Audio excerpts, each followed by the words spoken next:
My finger hovered over the send button, the email that would destroy Adrian Kade attached and ready to go to every board member, investor, and news outlet in my contact list. 11 months of methodical documentation, recordings of verbal abuse, screenshots of illegal directives, testimonies from broken employees, all packaged into irrefutable evidence against the most feared CEO in the tech industry. This moment had played in my dreams for years, Adrian Kade finally facing consequences for destroying people's lives, including my father's. People often talk about karma, but I've learned something over the past year. Sometimes karma needs a helping hand. Justice doesn't arrive by accident. It requires patience, strategy, and the courage to stand in the fire long enough to watch your enemy burn beside you. My name is Elara Voss. This is the story of how I went from being the daughter of a disgraced executive who died by suicide to becoming the architect of Adrian Kade's spectacular downfall. How I transformed from a grief-stricken woman seeking vengeance into something he never saw coming, his perfect match. If you're watching this, you're about to witness the most satisfying corporate takedown in history. I'd love to know where you're watching from. Maybe you're also dealing with a toxic boss, or perhaps you've been waiting to see someone like Kade get what he deserves. Drop a comment below, we're all in this together. But let me start from the beginning. I was 26 when I first walked into Kade Industries' gleaming headquarters. I still believed in second chances back then, not for Adrian, but for myself. After my father's reputation was destroyed and he took his own life, I'd spent years rebuilding. New name, new credentials, new appearance. The personnel department had no idea they were hiring James Voss's daughter. I remember believing that businesses could be run ethically. That talent and hard work were rewarded. That executives protected their teams. That was before I watched my father, the former CFO at Kade Industries, get systematically dismantled by Adrian for trying to report financial irregularities. My interview with Adrian lasted exactly 12 minutes. He barely looked at my resume, instead studying my face with cold calculation. "You know why no one lasts a year here?" he asked, leaning back in his chair. I shook my head, playing the role of the eager, slightly intimidated applicant. Because I don't hire people to last. I hire them to serve a purpose. The moment that purpose is fulfilled, or they fail to fulfill it, they're gone. His smile never reached his eyes. "Does that frighten you, Ms. Voss?" "No," I answered truthfully. "It motivates me." He seemed pleased by this response. What he couldn't know was that I wasn't motivated by ambition or fear like his other employees. I was motivated by the image of my father, slumped in his car, the note beside him explaining that he couldn't live with the shame Adrian had manufactured for him. "I need someone who can handle the truth," Adrian continued, "even when it's ugly. Someone who understands that sentimentality has no place in business." "I understand completely," I replied, thinking of the audio recorder hidden in my purse, already capturing every word. What Adrian saw that day was exactly what I wanted him to see, a competent, emotionally detached professional willing to do whatever it took to succeed. Someone moldable. Someone who could be his protégé. What he missed was the slight tremor in my hands as I signed the employment contract, not from fear, but from the sheer force of my hatred barely contained beneath my calm exterior. I was hired as the executive strategy coordinator, a position created specifically to work directly with Adrian. The previous person in a similar role had lasted 9 months before having a breakdown during a board meeting when Adrian publicly questioned not just her competence but her basic intelligence. "She'll be gone by Christmas," I overheard someone whisper as I was led to my desk that first day. The calendar read January 15th. Little did they know I had been planning this infiltration for 3 years. There was no way I was leaving before I got what I came for. That night, I added the first entry to my evidence file. Day 1, CEO Adrian Kade admitted to deliberate turnover strategy, creating hostile workplace environment. I attached the audio file, then reached for the framed photo I kept hidden in my nightstand, my father and me at my college graduation, his proud smile frozen in time. "I'm in, Dad," I whispered to the photograph. And this time, he won't see it coming until it's too late. What I couldn't have anticipated was how challenging it would be to survive Adrian's psychological warfare day after day. Or that to bring him down, I would have to become the perfect employee in his eyes, one who embodied everything I despised. Or that 11 months later, with my finger hovering over that send button, I would hesitate, not out of fear, but because by then, the plan had changed into something far more devastating than a simple exposure. Surviving at Kade Industries required learning the unwritten rules quickly. The executive floor operated like a psychological warfare zone where Adrian was both general and judge. Within my first week, I watched him reduce the marketing director to tears during the Monday leadership meeting. Her crime? A campaign that exceeded projections but used 2% more budget than allocated. "Tell me, Natalie," Adrian said, his voice deceptively soft as he addressed the room of 12 executives, "do you struggle with basic arithmetic, or is it just following instructions you find challenging?" The room went silent. Natalie, a woman with 15 years of industry experience, tried to explain the ROI justified the additional expense. Adrian cut her off. "Your excuses bore me. Either control your department's spending or I'll find someone who can." His eyes swept the room, landing briefly on each person. "That applies to everyone here. Mediocrity is contagious. I cut it out wherever I find it." After the meeting, I found Natalie in the bathroom, splashing cold water on her face. Our eyes met in the mirror. "You're new," she said flatly. "Elara, right?" I nodded. "Word of advice? Keep a running document of your accomplishments. When he turns on you, not if, when, you'll need proof of your value to take to your next job interview." She dried her hands. "Also, don't make friends here. It's easier that way." I took her first piece of advice. Documentation was already my specialty, but ignored the second. Making allies was crucial to my plan. The executive team consisted of people who had either become like Adrian to survive or had developed elaborate coping mechanisms. Brendan Kim, Chief Technology Officer, avoided direct confrontation by working almost exclusively from home. Diana Reeves, Human Resources Director, maintained her position by enforcing Adrian's questionable terminations without question. Victor Winters, Chief Financial Officer, had mastered the art of agreeing with Adrian publicly while quietly protecting his finance team from the worst of his wrath. Then there was Jackson Hayes, Adrian's right-hand man and executive VP. Jackson had been with Adrian since the company's founding 10 years ago. He was the only person who could disagree with Adrian without consequences, though he rarely did. "Kade needs someone who tells him what he wants to hear," Jackson explained during our first one-on-one lunch, "but occasionally tells him when he's about to drive off a cliff." "How do you know the difference?" I asked, genuinely curious how anyone navigated Adrian's volatility. Jackson smiled thinly. "You learn to pick your battles. Adrian's brilliant, but his temper gets in the way of his vision sometimes. My job is to redirect that temper toward productive outcomes." "You mean toward acceptable targets," I clarified. His smile faded. "We all make compromises, Elara. Including you," I thought, making a mental note to investigate Jackson's complicity in my father's downfall. I spent those first months building my reputation as efficient, emotionless, and, most importantly, useful to Adrian. I stayed late, volunteered for the projects no one wanted, and never showed a hint of discomfort at his cruelty. I became the person who anticipated his needs before he expressed them. By month 3, I had witnessed 4 terminations and 6 resignations. Adrian's method followed a pattern: public humiliation, impossible demands, and finally, orchestrated failure. He didn't just fire people, he broke them first, ensuring they left questioning their own abilities. The entire company operated in perpetual fear. Departments competed against each other for resources. Colleagues withheld information to gain advantages. Everyone documented everything to protect themselves. It was during month 4 when Adrian first invited me to stay after a meeting. "You're different from the others," he said, studying me. "They're all so fragile." "I don't believe in fragility as a business strategy," I replied.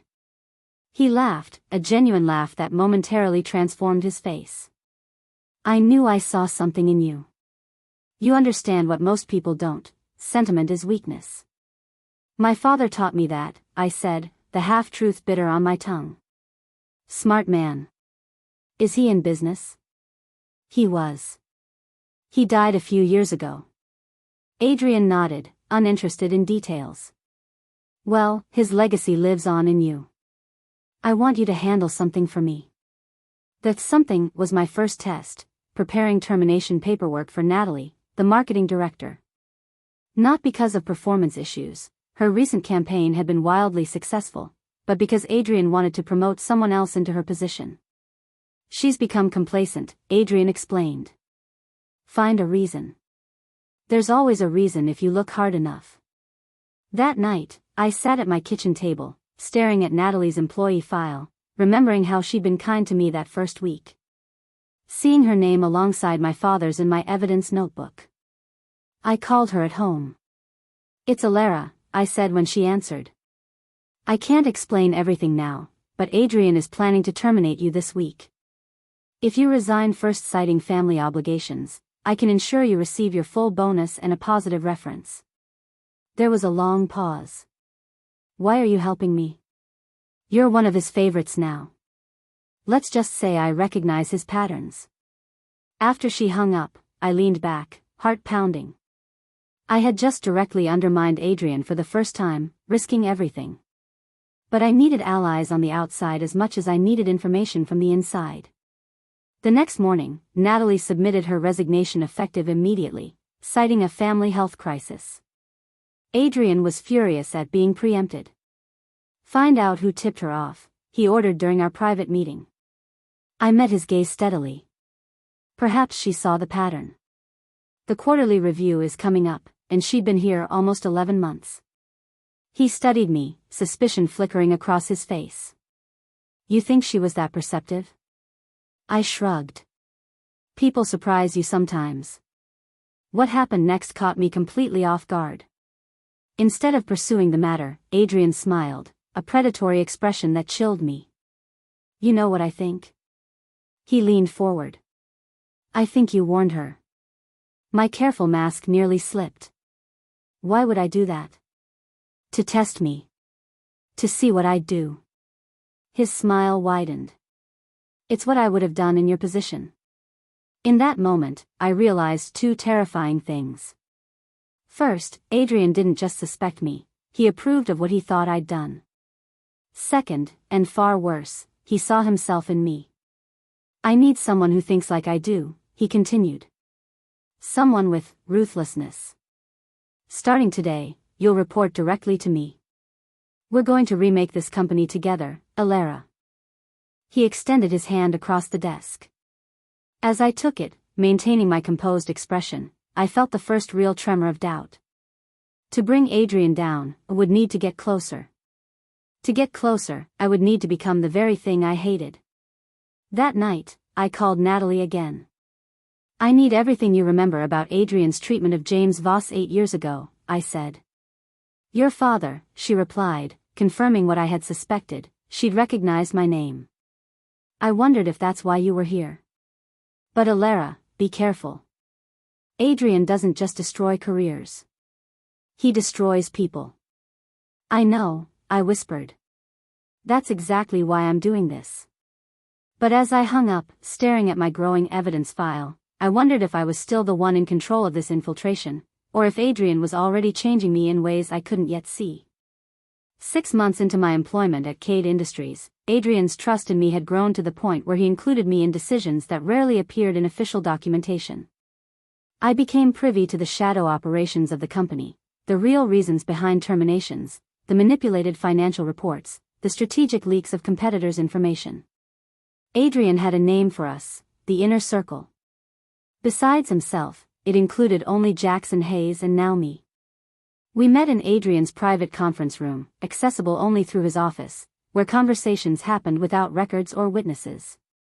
Elara understands what this company needs to survive, Adrian told Jackson during one such meeting.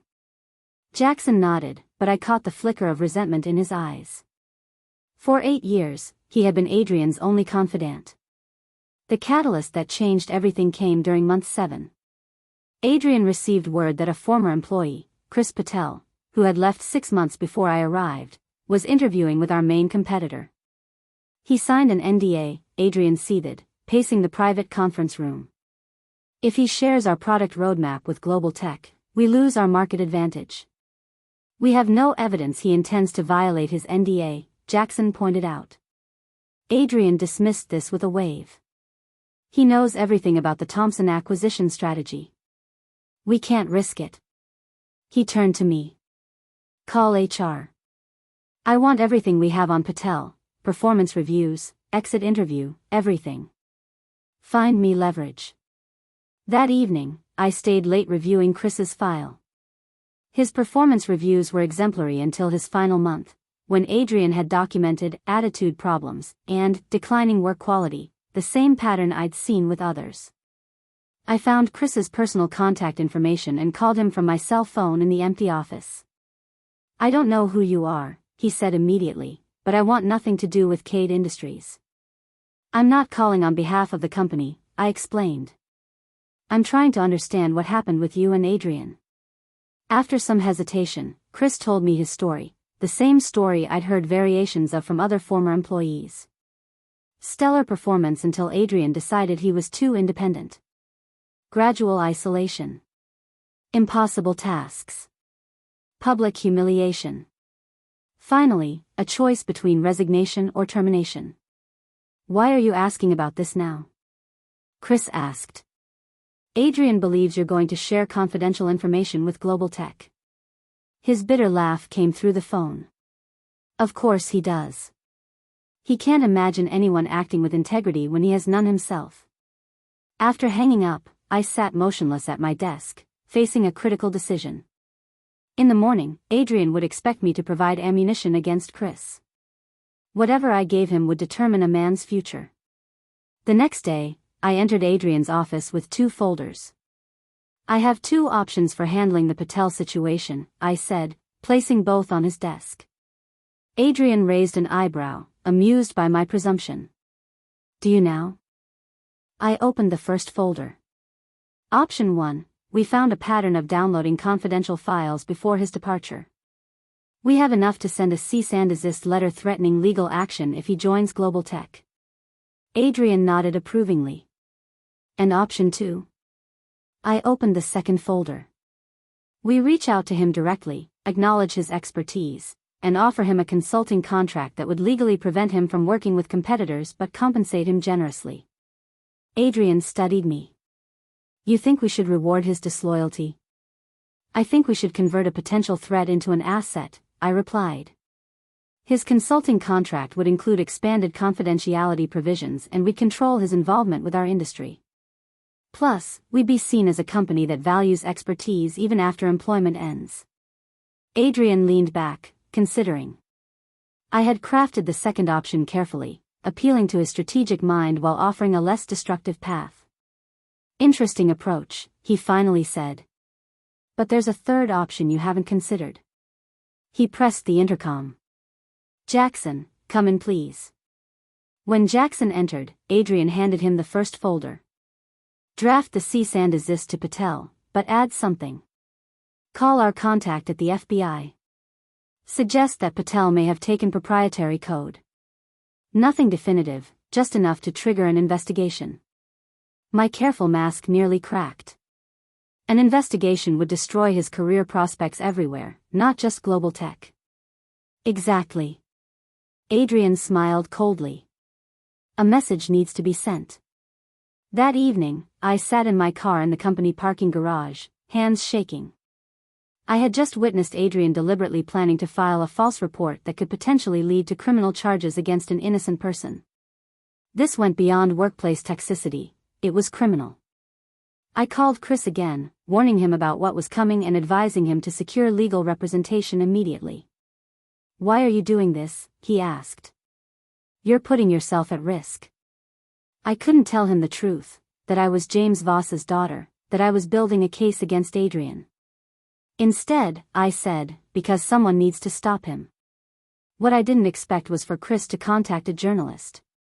3 days later, an industry blog published a piece about alleged intimidation tactics at Kade Industries. Though Chris wasn't named as a source, the article mentioned the FBI tip specifically, information only a handful of people knew. Adrian called an emergency meeting of the inner circle. "Find the leak," he demanded, face flushed with anger. "I want to know who talked, and I want them destroyed." Jackson immediately began reviewing the communication logs of everyone with knowledge of the FBI contact. I maintained my calm exterior while inwardly panicking. I had been careful to use my personal phone, but if they checked security footage from the evening I stayed late. It has to be someone in legal or executive administration, Jackson concluded after his initial review. Only 7 people had this information. Investigate all of them, Adrian ordered. Email, phone records, everything. Then he turned to me, his expression shifting to something more calculating. "Elara, I want you to lead this investigation personally." My heart skipped. "Me? You've proven your loyalty. More importantly, you've shown you think like I do." He leaned forward. "This is your opportunity to show me what you're really capable of." It was a test, and a trap. If I refused, I would immediately become suspect. If I accepted, would be responsible for hunting myself down. "I'll find whoever did this," I promised, meeting his gaze. For the next week, I conducted the most careful double game of my life. I investigated the leak thoroughly, creating detailed reports on 6 of the 7 people with knowledge of the FBI tip, deliberately excluding myself from scrutiny. Meanwhile, I reached out to Chris again, warning him to scrub any record of our communications. The situation had escalated beyond anything I had anticipated. 10 days into the investigation, Adrian called me to his office late in the evening. Jackson was already there, an unusual tension between them.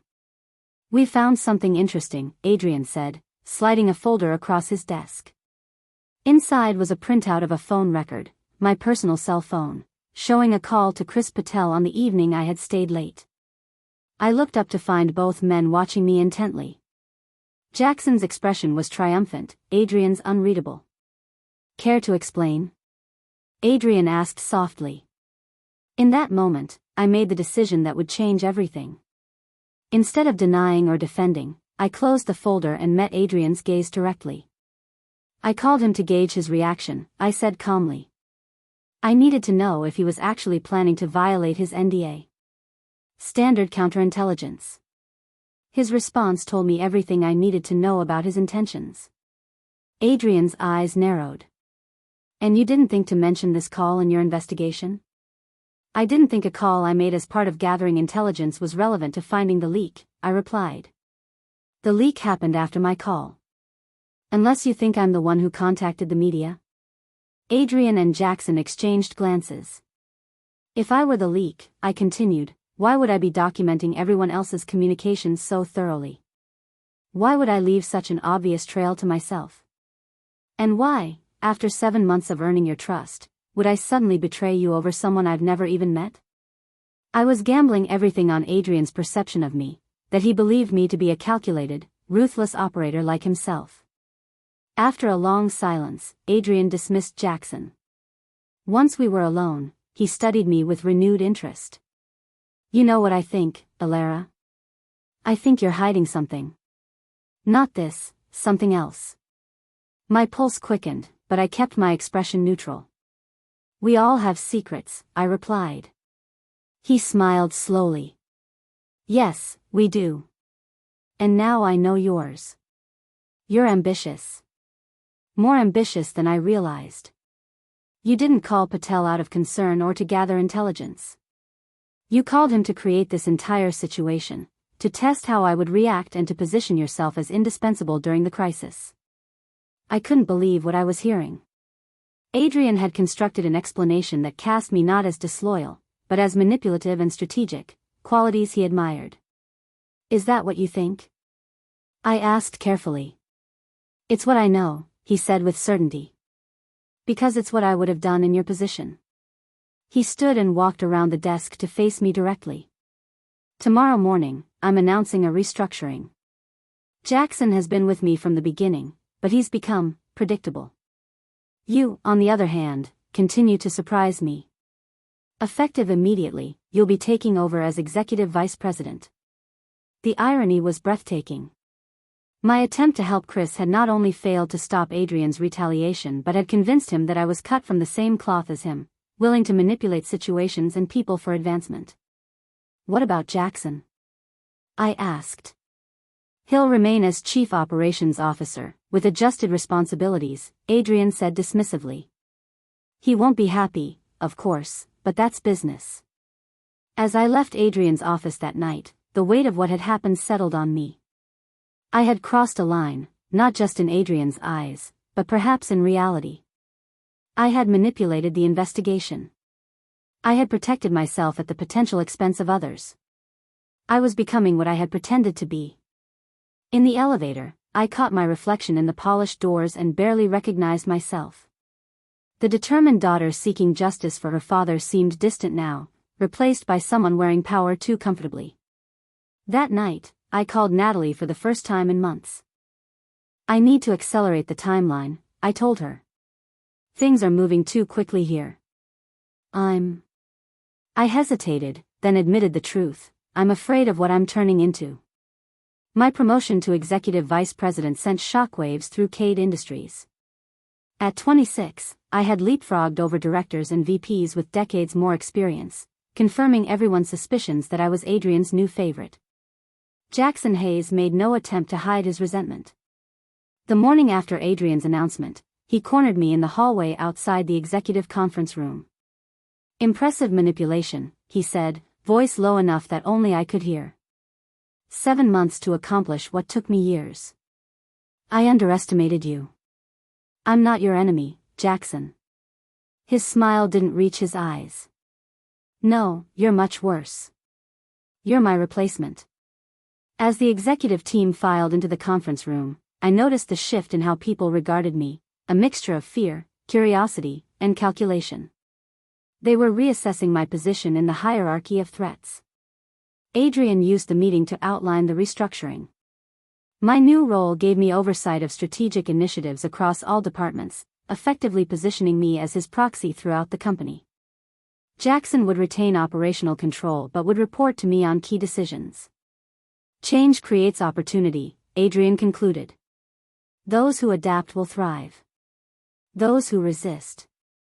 He left the sentence unfinished, but the message was clear. After the meeting, Diana Reeves, the HR director, lingered behind. Congratulations on the promotion, she said, her professional smile firmly in place. I've updated your compensation package.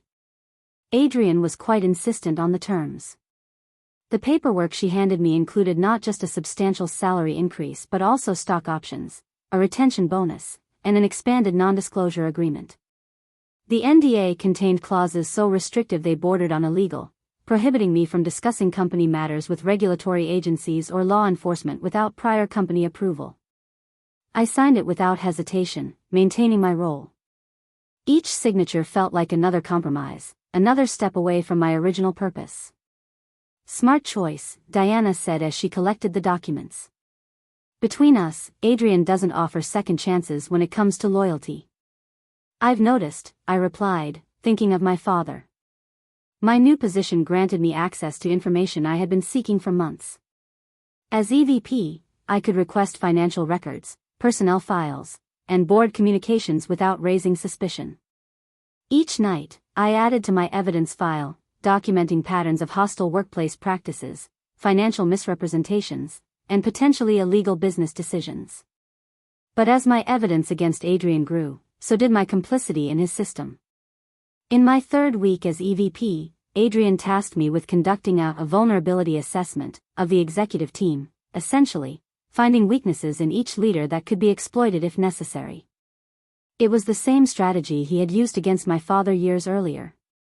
Everyone has pressure points, Adrian explained during one of our private strategy sessions.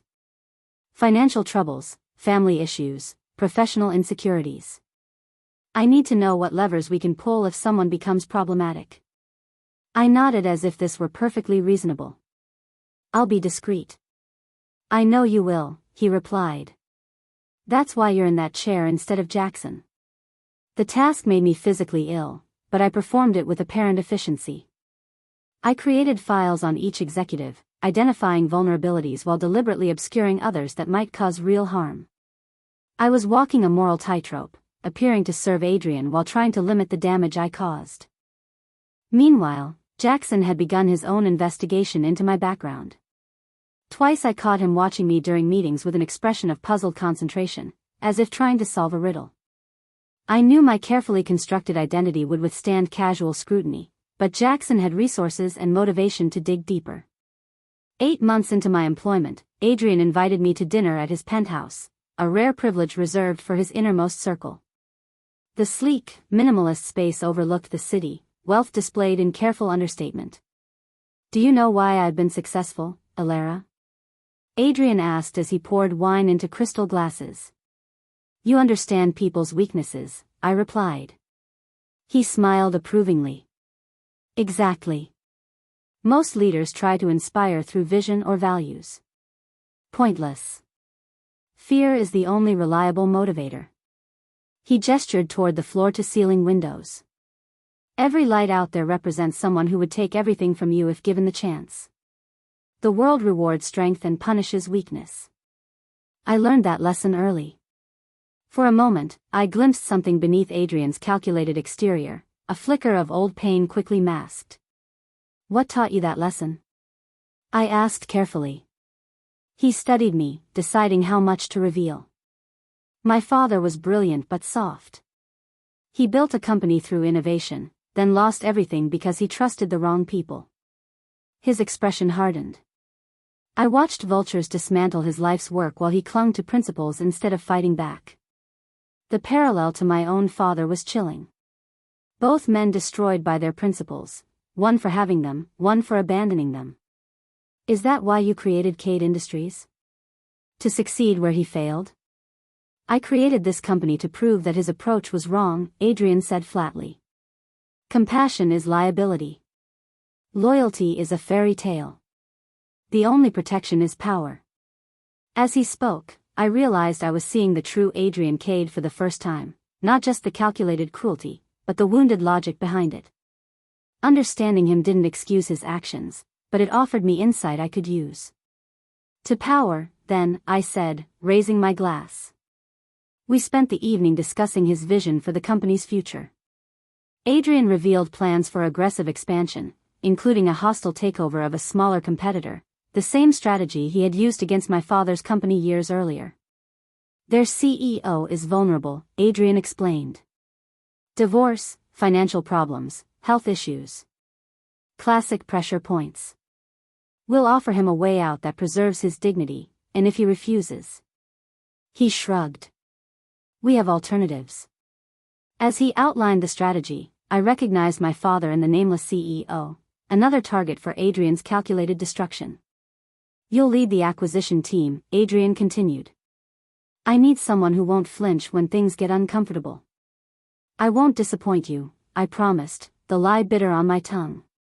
When I left Adrian's penthouse that night, my resolve had hardened. The evidence I had gathered over 8 months was substantial, but not yet devastating. To truly destroy Adrian, I needed to document the hostile takeover, to capture him orchestrating another person's downfall in real time. The next morning, an urgent text from Natalie disrupted my plans. Jackson Hayes called me asking about James Voss. "Be careful." A cold knot formed in my stomach. Jackson was connecting dots I couldn't afford to have connected. I immediately initiated my own background check on Jackson, using company resources to investigate the investigator. What I discovered changed everything. 8 years ago, when my father had raised concerns about financial irregularities to the board, it wasn't Adrian who had first moved against him, it was Jackson. Email records showed Jackson had been the one to suggest discrediting my father rather than addressing the irregularities. He had drafted the memo questioning my father's mental stability. He had orchestrated the character assassination campaign. Adrian had merely approved the strategy. The revelation forced me to reevaluate everything. Adrian was still the CEO who had allowed my father's destruction, but Jackson had been the architect. My single-minded focus on Adrian had blinded me to Jackson's deeper culpability. That afternoon, Jackson appeared in my office doorway. "We need to talk," he said, closing the door behind him. I maintained my composure. About the Meridian acquisition? About James Voss, he replied, watching my reaction carefully. I kept my expression neutral despite the jolt of adrenaline his words triggered. I'm not familiar with the name. Jackson placed a folder on my desk. Inside was a photo of me at 19, standing beside my father at a company function. My hair was different, I wore glasses then, and 7 years had matured my features, but the resemblance was unmistakable. James Voss's daughter disappeared after his suicide, Jackson continued. Changed her name, by all accounts. Dropped out of graduate school. Vanished. I closed the folder. Fascinating story. Is there a point to this? I think you're Elara Voss, he said quietly. I think you're here for revenge. The moment I had feared for 8 months had arrived. Discovery. Exposure. Failure. But instead of panic, I felt a strange calm. Jackson had given me an unexpected opportunity. If I were this Elara, I said carefully, what would you expect me to do with this accusation? Confusion flickered across his face. Deny it. Or run. And if I were exactly who Adrian believes I am, his perfect protégé? Understanding dawned in his eyes. You'd use it as leverage. I smiled. Which am I, Jackson? The daughter seeking revenge? Or Adrian's true successor? I stood and walked around the desk until I was directly in front of him. Here's what I know, I said softly. 8 years ago, you identified financial irregularities in the Thompson acquisition. Rather than report them properly, you used them to target James Voss when he raised concerns.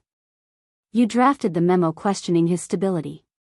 You suggested the board investigation. You orchestrated his professional execution. The color drained from Jackson's face. How did you? I have the emails, Jackson. The notes. The timeline. Everything. This was my gambit, revealing part of my hand to protect the larger game. If you expose me to Adrian, I continued, these documents go to the board, the SEC, and the media. If you work with me, we can ensure Adrian takes responsibility for the culture he's created while protecting those who were caught in his system. You're offering me immunity, he said, realization dawning. I'm offering you redemption, I corrected. Help me fix what's broken here. Jackson studied me, calculation replacing shock. Why should I trust you? You shouldn't, I replied honestly. But ask yourself this, do you want to spend the rest of your career enabling Adrian's destruction? Or do you want to be part of building something better? The question hung between us, loaded with implications. I was taking an enormous risk exposing myself to Jackson, but I needed allies inside the company as well as outside. More importantly, I needed to know if redemption was possible, not just for the company, but for myself. After a long silence, Jackson made his decision. What do you need from me? Access to Adrian's private server. And your testimony about my father's case. He nodded slowly. And in exchange? You get to help write the next chapter of this company. One without Adrian Kade. As Jackson left my office, I knew I had fundamentally altered my mission. This was no longer just about exposing Adrian, it was about transforming the entire system he had created. The strategy was riskier but potentially more impactful. That evening, I updated my evidence file, adding a new section, Potential Allies. At the top of the list was Jackson Hayes, with a question mark beside his name. Trust was a luxury I couldn't afford, especially with someone who had helped destroy my father. My phone chimed with a message from Adrian, dinner tomorrow. My place. Bringing in key investor to meet you. Where's something impressive? 9 months into my infiltration, I was now playing a triple game, appearing as Adrian's loyal protégé, secretly building a case against him, and tentatively forming an alliance with Jackson. The pressure was mounting from all sides.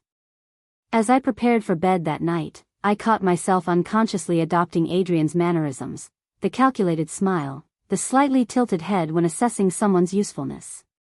The realization horrified me. I reached for my father's photograph, searching his face for guidance. "I'm getting close, Dad," I whispered. "But I'm scared of what I'm becoming to get there." The photograph offered no answers, but the question remained. In my quest to destroy Adrian Kade, how much of Elara Voss, how much of Eleanor, was I willing to sacrifice? The night of Adrian's investor dinner marked the beginning of my unraveling. I arrived at his penthouse dressed in calculated understatement, an expensive black dress that communicated power rather than femininity. Adrian greeted me with unusual warmth, placing a hand on my shoulder as he introduced me to Martin Whitmore, the silver-haired venture capitalist whose fund owned 20% of Kade Industries. "Elara is the future of this company," Adrian told Whitmore. "In 9 months, she's proven herself indispensable." Whitmore assessed me with the practiced eye of someone accustomed to evaluating assets. "Adrian rarely sings anyone's praises. You must be exceptional. Or exceptionally good at managing Adrian," I replied with a smile that invited them to share the joke. Both men laughed, but I caught the flash of calculation in Adrian's eyes. He was watching me perform, gauging my ability to navigate his world. Dinner progressed through careful choreography, business discussions layered with subtle power plays. Adrian outlined his expansion plans, emphasizing my role in the upcoming Meridian acquisition. "Elara has developed a strategy that will neutralize their resistance before they realize what's happening," he explained, gesturing for me to elaborate. I described the approach I had actually designed to appear aggressive while creating escape routes for Meridian's leadership, a strategy Adrian had approved without recognizing the subtle sabotage embedded within it. "Impressive," Whitmore nodded. "Reminds me of the Thompson acquisition years back. Clean, surgical, definitive." At the mention of Thompson, my father's company, I maintained my expression through sheer force of will. Adrian's eyes flickered to my face, watching for a reaction. "Thompson was different," Adrian said. "We had insider advantages there."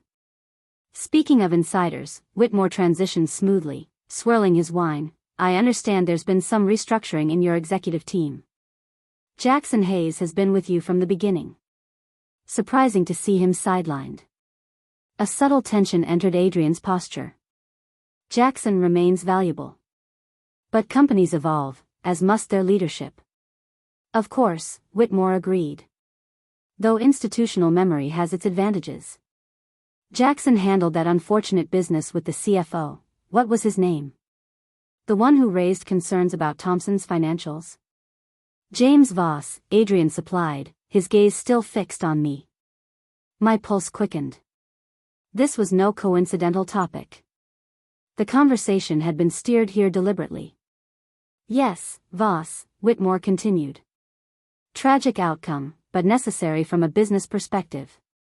The man was becoming a liability." Adrian set down his wine glass. "Elara, you've been unusually quiet. Do you have thoughts on how executives should handle internal challenges to leadership?" The trap was sprung. They were testing me, watching for any hint of sympathy toward my father or hesitation in supporting Adrian's ruthless approach. I met Adrian's gaze directly. "I believe that challenges should be assessed based on their legitimacy, not their convenience. If James Voss had valid concerns about financial irregularities, ignoring them was a strategic error that created unnecessary risk." A dangerous silence followed my response. "An interesting perspective," Adrian finally said, his voice deceptively casual. "Though you speak with remarkable confidence about a situation that occurred before your time here." "I research company history," I replied smoothly. "It's how I avoid repeating past mistakes." The tension stretched between us, nearly visible. Whitmore observed our exchange with the detached interest of someone watching a chess match. "A thorough approach," Adrian conceded, his smile not reaching his eyes. "Perhaps you'd like to share what else your research has uncovered." "Another time," I deflected. I believe Mr. Whitmore was more interested in our future plans than past events. The evening continued, but something fundamental had shifted. Adrian's suspicion, previously abstract, had crystallized into active vigilance. I had revealed too much, allowed a personal reaction to color my response. As I was leaving, Adrian walked me to the elevator, leaving Whitmore in the penthouse. "One question before you go," he said quietly. How long have you known Jackson was investigating you? The directness of the question caught me off guard. I noticed his interest recently. Professional paranoia. Adrian studied me. And you haven't been concerned? Should I be? That depends on what he might find. Adrian's eyes held mine. Everyone has secrets, Elara. The question is whether yours would disappoint me. The elevator arrived, offering temporary escape from his scrutiny. Good night, Adrian. Sleep well, he replied, his expression unreadable. Tomorrow will be interesting. I maintained my composure until I reached my car, then sat gripping the steering wheel, heart pounding. Adrian knew, or strongly suspected. The carefully constructed facade was cracking. My phone lit up with a text from Jackson, need to talk. Not safe at office. Barton Street Garage, 11 p.m. At precisely 11 o'clock, I pulled into the nearly empty parking structure. Jackson's car was parked in a corner of the third level, away from security cameras. As I approached, he emerged from the shadows, face tense. We have a problem, he said without preamble. Adrian accessed my computer today. He found the searches I've been running on James Voss and you. How much does he know? Enough to be dangerous. He's ordered a complete background investigation on you through an outside firm. My stomach dropped. A professional investigation would eventually uncover the connection between Elara Voss and Elara Voss, no matter how carefully I'd covered my tracks. There's more, Jackson continued. I found something while accessing his private server. Something about your father. He handed me a USB drive. These are internal memos and emails from 8 years ago. Adrian didn't just discredit your father, he manufactured evidence against him. The financial irregularities your father discovered were real, but Adrian made it look like James was the one responsible. I need to see those files now, I insisted. We drove separately to an all-night diner, where I reviewed the documents on my laptop. What I found shattered everything I thought I knew about my father's downfall. Adrian hadn't just discredited my father, he had systematically framed him for the very financial fraud my father had discovered. The evidence was meticulously documented. Falsified emails, backdated transactions, fabricated meeting notes, all designed to make it appear that James Voss had orchestrated accounting fraud to cover personal trades. Most devastating was an email from Adrian to Whitmore, Voss situation handled. Evidence in place if he tries to go public. His credibility is destroyed either way. I had spent 3 years preparing to expose Adrian's toxic leadership and workplace abuse. But this was far worse. This was criminal fraud and deliberate character assassination that had driven my father to suicide. Did you know about this? I asked Jackson, who sat across from me, watching my reaction. No, he answered, guilt evident in his expression. I knew we were discrediting him, but not that Adrian was manufacturing evidence. I thought. He trailed off. You thought my father was actually guilty, I finished for him. He nodded, unable to meet my eyes. Adrian compartmentalized the operation. I handled the workplace side, isolating James, questioning his judgment. Adrian personally managed the financial evidence with a small team. I closed the laptop, fighting to maintain control. Where is this evidence now? Adrian keeps everything. There's a secure server in his home office with copies of all sensitive operations. It's not connected to the company network. I took a deep breath, recalculating everything. We need to accelerate the timeline. Once that background check comes back, I'm finished. What's your plan? Jackson asked. I need access to Adrian's home server. And I need you to get me something else. I outlined what I needed, records that would prove the systematic pattern of abuse and fraud beyond what I had already collected. That's suicide, Jackson protested. If Adrian catches either of us. He destroyed my father with manufactured evidence, I cut him off. He drove him to suicide and made the world believe he was a criminal. I'm not leaving until I have what I need to clear my father's name and expose Adrian for what he is. As we finalized our plan, my phone chimed with an email notification from Adrian, office, 7 a.m. tomorrow. Bring full Meridian acquisition strategy. Time to execute. Jackson's expression darkened. He never starts that early. He's testing you. Then I'll be ready, I replied, though uncertainty gnawed at my confidence. The next morning, I arrived at the office at 6:30, prepared for whatever test Adrian had designed. The executive floor was empty except for security. I used my keycard to enter Adrian's office suite, where I found him already waiting, reviewing documents at his desk. Right on time, he noted without looking up. Close the door. I did as instructed, then took a seat across from him. On his desk was a folder with my name on it. Do you know what this is? He asked. My personnel file? I suggested, maintaining an appearance of calm. No. This is the preliminary report from the security firm investigating you. He opened it, revealing photographs, me at various ages, including at my father's funeral. Elara Voss. Daughter of James Voss. Graduate student in business ethics until his suicide. Disappeared shortly after, only to re-emerge with a new identity and impeccable credentials 7 months before applying here. The moment I had dreaded for 9 months had arrived. Discovery. Exposure. Impressive transformation, Adrian continued. You changed your appearance, built a new background, and infiltrated my company with a single purpose. The question is, what was that purpose? I had prepared for this moment, rehearsed responses, planned contingencies.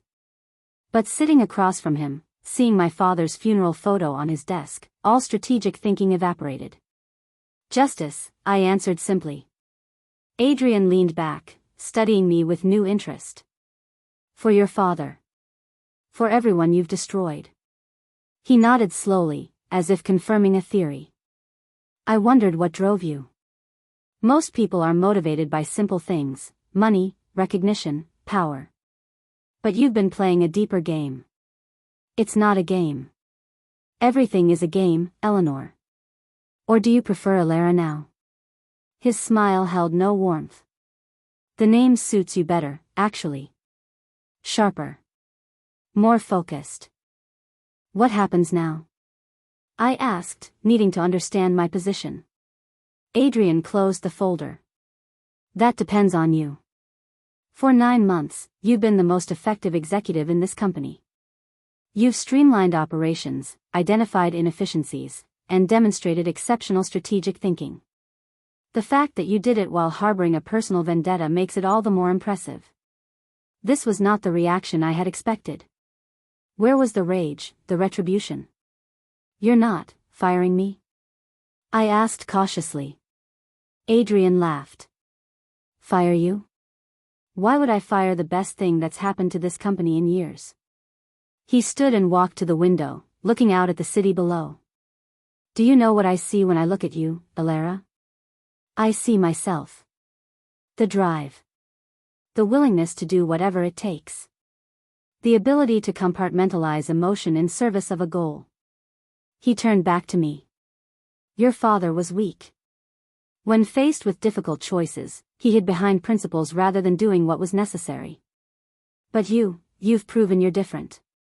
You've lied, manipulated, and betrayed to achieve your objective. Just like I would. His words hit me like physical blows. The comparison to Adrian, the suggestion that I had become what I hated, cut deeper than any threat could have. I'm nothing like you, I insisted. No. You infiltrated this company under false pretenses. You manipulated your way into a position of power. You betrayed the trust of everyone around you. His expression was almost admiring. The methods are identical. Only the motivation differs. He returned to his desk and pressed a button on his phone. Send them in. The door opened to reveal Jackson and Diana from HR. Jackson has been sharing some concerns about your background, Adrian explained smoothly. Diana is here as a witness to this conversation, as company policy requires when discussing potential termination. My gaze locked with Jackson's. His expression revealed nothing, but the betrayal was clear. He had exposed our alliance to Adrian. "Tell them what you told me, Jackson," Adrian instructed. Jackson stepped forward, not meeting my eyes.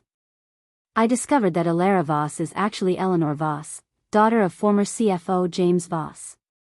She concealed her identity to gain employment here, violating company disclosure policies."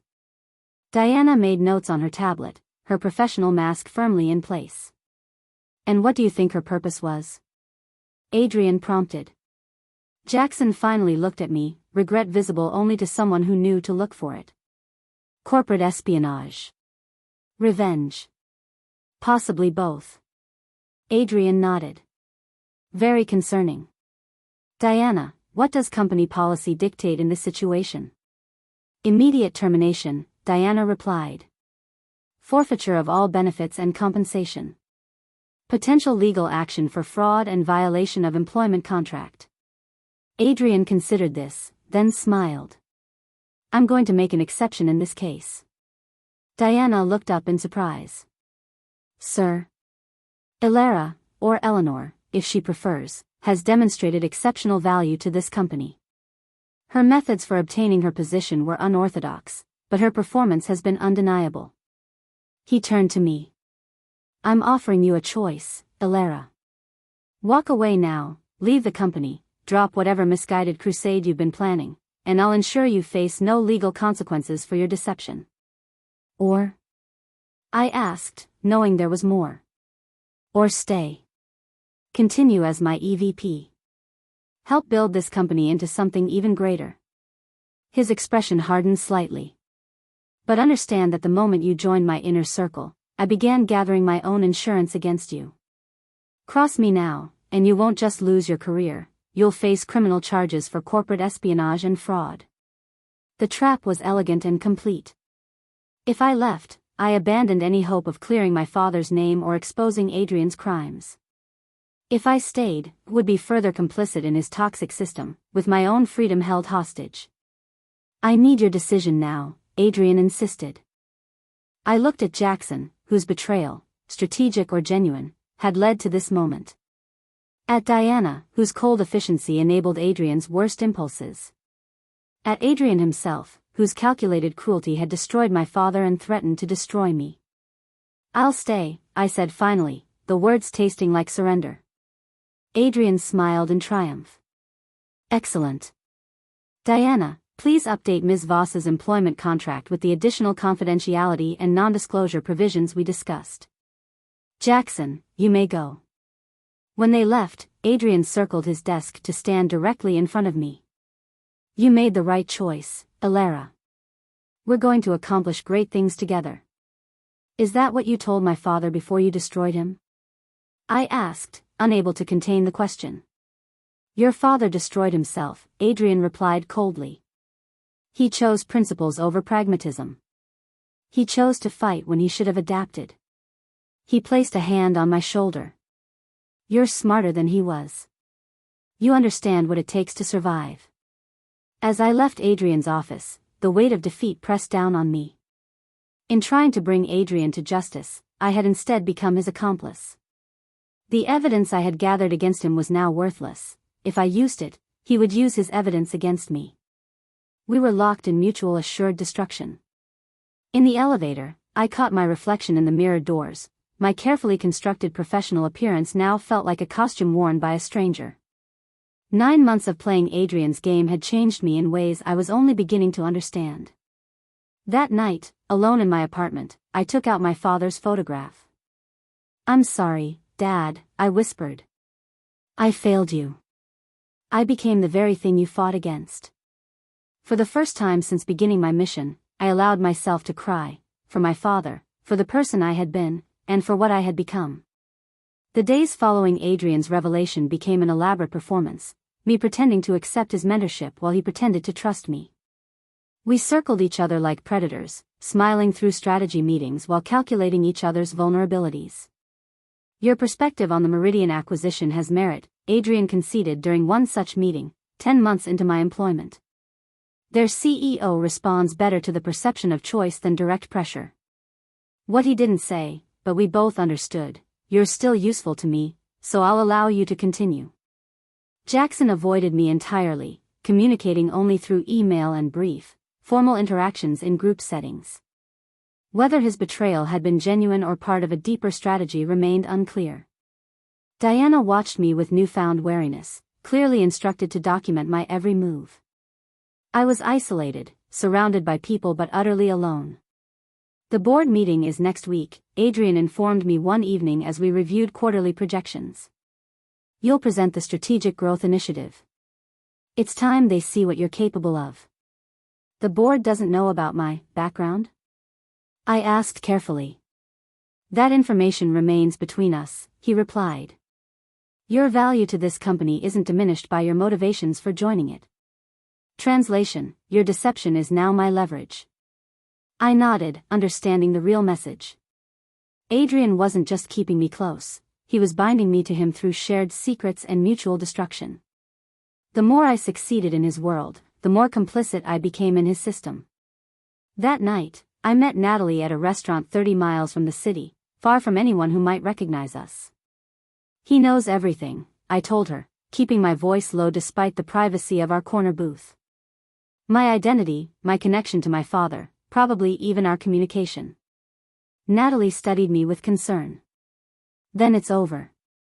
You need to get out before he destroys you too. If I leave, I lose any chance of exposing him or clearing my father's name. If you stay, you become him, she countered. I've watched it happen before. Good people who thought they could change the system from within, only to be changed by it instead. Her words echoed my deepest fear. Already I caught myself adopting Adrian's tactics, analyzing people for weaknesses, maintaining emotional distance, strategizing conversations for maximum advantage. There has to be another way, I insisted. The evidence I've gathered is useless if he has equal evidence against you, Natalie finished for me. Elara, listen to me. I watched your father fight this battle. Adrian doesn't just outmaneuver his opponents, he corrupts them. Makes them question their own ethics until they can't recognize themselves anymore. I pushed my untouched food away. So I just give up. Let him win. You find another way, she said firmly. One that doesn't require you to become what you're fighting against. As I drove home, Natalie's warning echoed in my mind. The next morning, I arrived at the office to find a company-wide email announcing a special recognition dinner that evening for outstanding leadership contributions, with my name headlining the honorees. Adrian was accelerating my public integration into his leadership team, making it increasingly difficult for me to separate myself from his regime. The recognition dinner was held at an exclusive restaurant, with the entire executive team and board members in attendance. Adrian introduced me with glowing praise, describing my transformative impact on company operations and innovative approach to strategic challenges. In just 10 months, Elara has become indispensable to our leadership team, he concluded. Her future at Kade Industries is limitless. As applause filled the room, I caught Jackson watching me from across the table, his expression unreadable. Martin Whitmore raised his glass in my direction, his knowing smile suggesting he understood exactly what game Adrian was playing. I was being publicly branded as Adrian's protégé, his successor in training. Each accolade felt like another chain binding me to a future I had never intended. After dinner, Adrian escorted me outside. The board was impressed, he said as we waited for our respective cars. Whitmore particularly. He believes you're the future of this company. And what do you believe? I asked. Adrian smiled. That you're finally understanding your true potential. Your father limited himself with outdated notions of corporate ethics. You're smarter than that. The casual dismissal of my father ignited a flash of anger I couldn't entirely suppress. My father had integrity. And look where it got him, Adrian replied coldly. The business world has no place for integrity without strength to enforce it. Your father lacked that strength. You don't. As my car arrived, Adrian added, we have a situation developing with an employee in finance, Thomas Chin. He's been asking questions about our reporting structure. I'd like you to handle it personally. Consider it a test of our new understanding. The message was clear. prove your loyalty by doing to another what was done to your father. I spent that night reviewing Thomas Chen's personnel file. He was a senior financial analyst who had recently flagged inconsistencies in revenue recognition for the Meridian acquisition, the same type of concerns my father had raised years earlier. He had followed proper protocols, raising the issue through appropriate channels. In the morning, I requested a private meeting with Thomas. He arrived at my office visibly nervous, clutching a folder of financial documents. "Ms. Voss, thank you for meeting with me," he began. "I've compiled the discrepancies I mentioned in my report. The revenue projections for Meridian don't align with their historical performance, and I'm concerned that..." I held up a hand to stop him. "Before you continue, Thomas, I want to be clear about something. Do you understand the implications of what you're suggesting?" He blinked in confusion. "I'm not suggesting anything, just highlighting a potential reporting issue that needs correction before the quarterly filings." I nodded, feeling Adrian's influence in my next words. Questions like these can be interpreted in many ways. Some might see them as helpful risk management. Others might see them as challenging leadership decisions. Understanding dawned in his eyes. "This isn't about the numbers, is it?" "It's always about the numbers," I replied carefully. "The question is whether the numbers serve the company's strategic objectives." Thomas sat straighter. "With all due respect, Ms. Voss, accounting standards exist specifically to prevent numbers from being manipulated for strategic objectives." His principled stance was so familiar it physically hurt. My father's voice echoed in his words. "You have a promising career, Thomas," I said, shifting tactics. "Your attention to detail is valuable. But there are more productive ways to channel that skill than questioning established reporting frameworks." "Are you asking me to ignore financial irregularities?" he asked directly. The moment stretched between us, Adrian's test taking concrete form. I could silence Thomas as my father had been silenced, proving my loyalty to Adrian. Or I could risk everything I had sacrificed over the past 10 months. I made my decision. "No," I said quietly. "I'm asking you to document them thoroughly and bring that documentation directly to me. No emails, no shared files, nothing that leaves a digital trail." His confusion was evident. "I don't understand." "You will," I assured him. "For now, tell anyone who asks that we discussed your concerns and I explained the strategic context that resolves the apparent discrepancies. Act satisfied with that explanation." After he left, I sat at my desk, heart pounding with the risk I had just taken. I had failed Adrian's test, choosing instead to potentially add another ally to my increasingly desperate cause. That afternoon, Adrian called me to his office. His expression was unreadable as I took the seat across from him. "Thomas Chen came to see you this morning," he stated. I maintained a neutral expression. "Yes." He had questions about the Meridian reporting structure. And? I explained the strategic context and why the projections are structured as they are. He understood. Adrian studied me. "Did he?" "Jackson says he saw you two speaking again by the elevators." A second meeting wasn't part of the plan I outlined. I hadn't realized we'd been observed. Thomas had a follow-up question. I addressed it. What was the question? Whether he should revise his initial report to reflect our discussion. Adrian leaned forward. "And your answer?" That no revision was necessary since his report was now part of a larger strategic discussion. A long silence followed as Adrian assessed my response, looking for cracks in the explanation. "I've noticed something about you these past weeks, Elara," he finally said. "Ever since our revelation about your identity, you've been performing your role perfectly. Too perfectly. Like someone playing a part rather than embracing it." "I'm still adjusting to our new understanding," I admitted, offering a partial truth. "No," Adrian shook his head. "You're hedging. Keeping options open. It's what I would do in your position, so I recognize the signs." Before I could respond, his desk phone buzzed. "Mr. Kade, the package you requested has arrived," his assistant announced. "Send them in," he replied, his eyes never leaving mine. The door opened, and a security officer entered with a familiar figure, Thomas Chen, looking pale and confused. Thomas was just caught attempting to access restricted financial records, Adrian explained. Records related to the Meridian acquisition. Records he has no legitimate reason to access. My stomach dropped. Thomas looked at me with confusion and betrayal. Ms. Voss, I was only collecting the documentation you requested. Adrian's eyes narrowed. The documentation she requested? For the irregularities we discussed, Thomas continued, digging us both deeper. You said to gather everything and bring it directly to you, off the record. The trap closed perfectly. Adrian had suspected my loyalty and used Thomas to confirm his suspicions.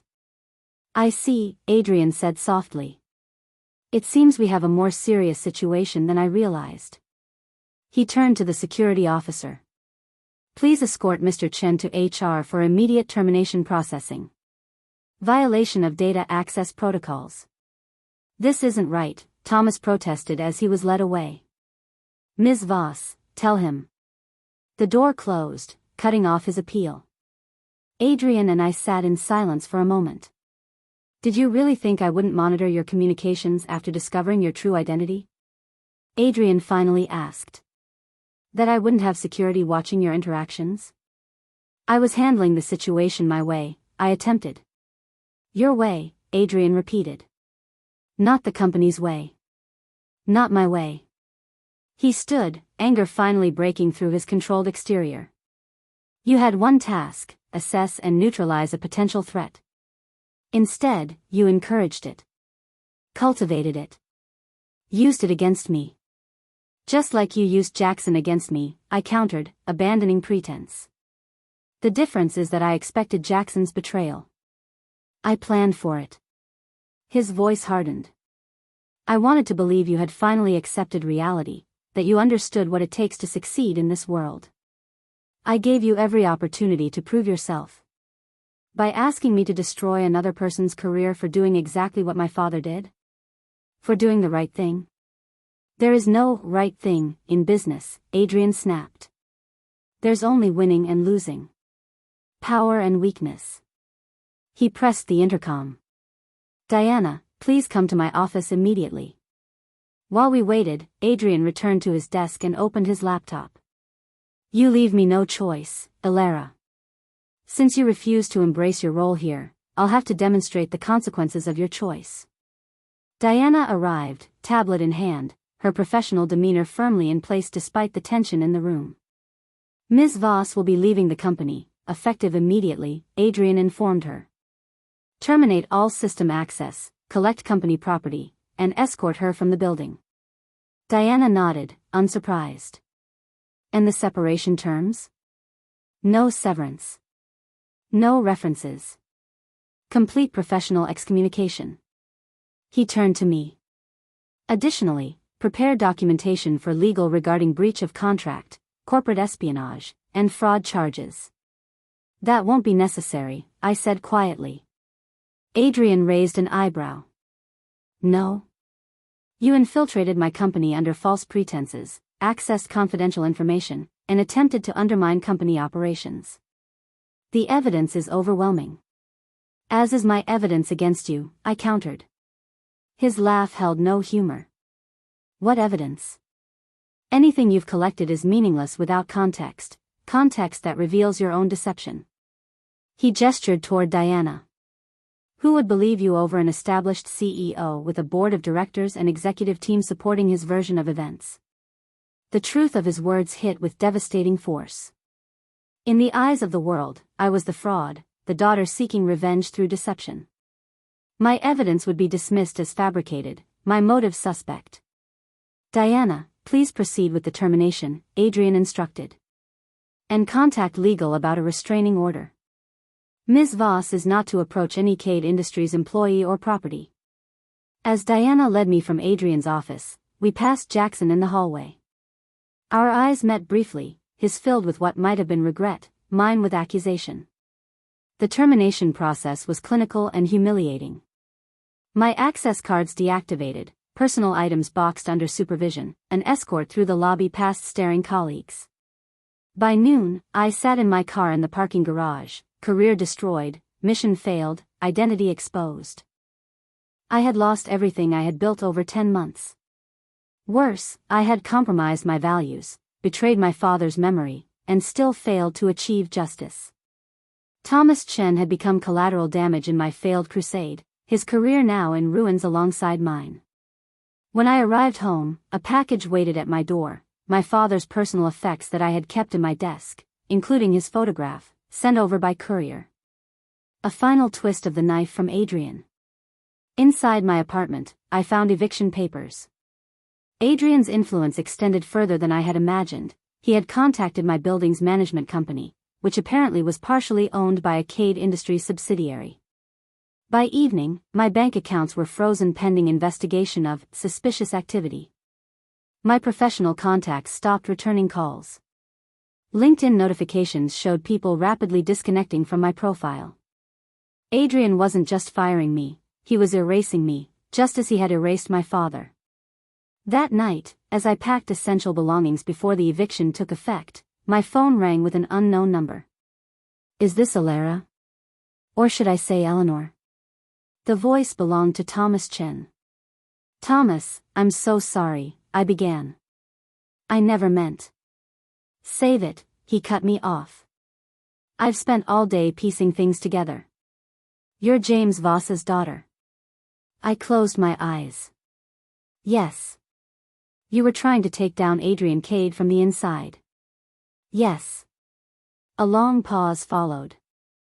My father worked with yours, years ago. He always said James was the only honest executive he ever met. His voice hardened. Adrian didn't just fire me today. He made sure I was escorted out by security like a criminal. Made sure everyone saw. That's how he operates, I said quietly. Total destruction. Well, I'm not going quietly, Thomas replied. I kept copies of everything I found, the financial irregularities, the reporting violations, the evidence of potential fraud. Adrian can try to discredit me, but the numbers don't lie. A spark of hope flickered. Thomas, that's exactly what my father tried to do. Adrian will destroy you completely. Not if we work together, he insisted. Not if we can find others he's destroyed who are willing to speak out. It won't be enough, I said, defeat weighing my words. Adrian has the board, the executive team, everything. Our word against his empire.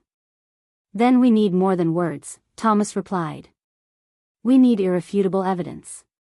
The kind he keeps in his private server. My breath caught. How do you know about that? Jackson Hayes told me to call you. Said you'd understand what that meant. Jackson, the puzzle piece I couldn't fit. Enemy or ally? Betrayer or strategic player? Did he say anything else? I asked carefully. Just that Adrian is hosting the board at his penthouse tomorrow night. And that some doors might be temporarily unlocked. After the call ended, I sat among my half-packed belongings, mind racing. This could be another trap, Adrian using Jackson to lure me into criminal trespass, adding to the case against me. Or it could be the one chance I had left to access the evidence that would vindicate my father and expose Adrian. In either case, it was my only remaining option. The next day, I used cash to check into a motel under a false name, one final deception in a chain that had begun 3 years earlier. With nowhere else to turn, I called the one person who had consistently warned me about the path I was taking. I've lost everything, Natalie, I admitted when she answered. Adrian won. Not everything, she replied after a moment. Not yourself. I'm not sure that's true anymore, I said, voicing my deepest fear. The things I've done, the person I became to get close to him, I don't recognize myself sometimes. The fact that you're worried about it means there's still hope, she insisted. What will you do now? I hesitated, then decided to trust her with the truth. Something desperate. Probably illegal. Definitely dangerous. Elara, Natalie's voice sharpened with concern. Don't let Adrian push you into becoming what he is. I'm not, I promised. I'm finally doing what my father would have done, standing up for the truth, whatever the cost.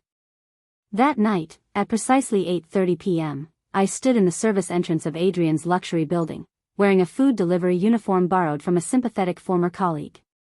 The board dinner was scheduled for 8 o'clock, ensuring Adrian and all potential witnesses would be occupied. If Jackson was setting me up, I was walking directly into Adrian's trap. If he was genuinely helping, this was my final chance to access the evidence that could bring Adrian down. Either way, I had nothing left to lose. The service elevator ascended silently to the penthouse floor. Each second stretched as I mentally rehearsed the plan: access Adrian's home office, locate the private server, download the evidence, and disappear without detection. Simple in concept, nearly impossible in execution. The elevator doors opened to a service hallway. Following Thomas's instructions, I located the utility closet containing the environmental controls for the penthouse. Inside was the key Jackson had promised, an electronic fob disguised as a maintenance tool. Voices echoed from the main entertaining space as I approached the service entrance to Adrian's residence, the murmur of conversation, occasional laughter, the clink of glasses. The board dinner was in progress, everyone precisely where they should be. I slid the fob against the service door's electronic lock. The light turned green. Adrian's penthouse was a monument to calculated minimalism, everything precise, expensive, and cold. I moved silently through the kitchen where staff prepared dinner service, my delivery uniform providing perfect camouflage. Beyond the kitchen was a hallway leading to the private sections of the residence. Adrian's office was exactly where Thomas had described, at the end of the hallway, a heavy wooden door currently closed. I pressed my ear against it, confirming silence within, then used the fob to unlock it. The office was Adrian in architectural form, glass and steel and precision. A large desk dominated one wall, facing floor-to-ceiling windows overlooking the city. Bookshelves lined another wall, each volume perfectly aligned. According to Jackson's information, the private server was concealed behind a panel in the bookcase, a physical representation of Adrian's obsession with controlling information. I located the hidden latch disguised as an architectural detail and swung the panel open. The server hummed quietly, a blinking array of lights indicating active operation. I connected the encrypted drive Thomas had provided and began the download process, following his technical instructions precisely. The display showed an estimated completion time of 12 minutes. While the download progressed, I searched Adrian's desk, looking for additional evidence. The drawers were locked, but the key was hidden in an obvious location, the underside of the desk chair, Adrian's hubris making him careless about security within his inner sanctum. Inside the drawer was a folder labeled Legacy Contingencies, a strange title that drew my attention. I opened it to find a document that stole my breath: succession plans for Kade Industries in the event of Adrian's departure. My name was listed as his recommended successor. The document detailed Adrian's assessment of my capabilities, noting my strategic brilliance and necessary ruthlessness. Most disturbing was his conclusion: despite her personal vendetta, Elara Voss represents the perfect continuation of the Kade methodology, someone willing to do whatever necessary to maintain power and control. The validation of my worst fear, that in attempting to destroy Adrian, I had become what he most admired. That in infiltrating his world, I had been infected by his philosophy. A noise from the hallway snapped me back to the present. Voices approaching, Adrian's distinctive tone among them. "I just need to retrieve the quarterly projections from my office," he was saying. "Please continue to the dining room. I'll join you momentarily." Panic surged through me. The download was only 60% complete, the drive locked into the server until completion. I had seconds to hide. I slid the desk drawer closed and moved quickly to the only available concealment, a recessed area beside a tall cabinet. I pressed myself into the shadow as the office door opened. Adrian entered, followed by Martin Whitmore. "I appreciate the private moment," Whitmore was saying. "The succession question has been on my mind since our discussion last week." "As I said then, I'm not planning to step down anytime soon," Adrian replied, moving toward his desk. "But contingency planning is prudent." "And you still believe Elara Voss is the appropriate choice, despite recent events?" Whitmore asked. Adrian paused, his back to my hiding place. Her departure was unfortunate but potentially temporary. She needs time to understand that there is no viable alternative to our approach. She actively worked against you, Whitmore pointed out. Attempted to undermine your authority. She tested boundaries, Adrian corrected. As anyone with ambition does. Whitmore's laugh held no humor. You still see yourself in her. I see what she could become, Adrian replied. Someone capable of maintaining what we've built. And if she refuses to return? If this crusade of hers continues? Adrian's voice hardened. Then we activate the contingency. The evidence we've prepared will ensure she faces criminal charges. Her credibility will be destroyed, just like her father's. Speaking of contingencies, Whitmore said, I should check on our other situation. The server backup you requested is proceeding? My blood froze. They were creating a backup of the very server I was currently downloading from. Scheduled for 9 p.m., Adrian confirmed. Jackson is overseeing it. Jackson. The pieces suddenly aligned in my mind. Not a betrayer, but a double agent, giving Adrian just enough to maintain trust while simultaneously helping me. The server backup would alert them to my intrusion once it began. I checked my watch. 8:47 p.m. 13 minutes until discovery became inevitable. Let's rejoin the others, Adrian suggested. The financial discussion can wait until after dinner. As they left the office, I emerged from hiding, heart pounding. The download had reached 78%, but time was running out. I had to decide, abort now with partial evidence, or risk capture to obtain everything. The choice crystallized my central dilemma. What was I willing to sacrifice for justice? My freedom? My future? The person I had worked so hard to become? I thought of Thomas Chen, his career destroyed for doing the right thing. Of Natalie, forced out years ago for refusing to participate in Adrian's toxic culture. Of Jackson, playing a dangerous double game. Of all the others whose lives Adrian had damaged through his ruthless pursuit of power. And of my father, who had chosen principle over self-preservation, truth over compromise. I stayed.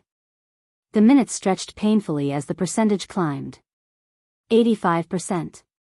90%. 95%. At 98%, voices approached in the hallway again, Adrian's among them. I had no time to hide, no escape route.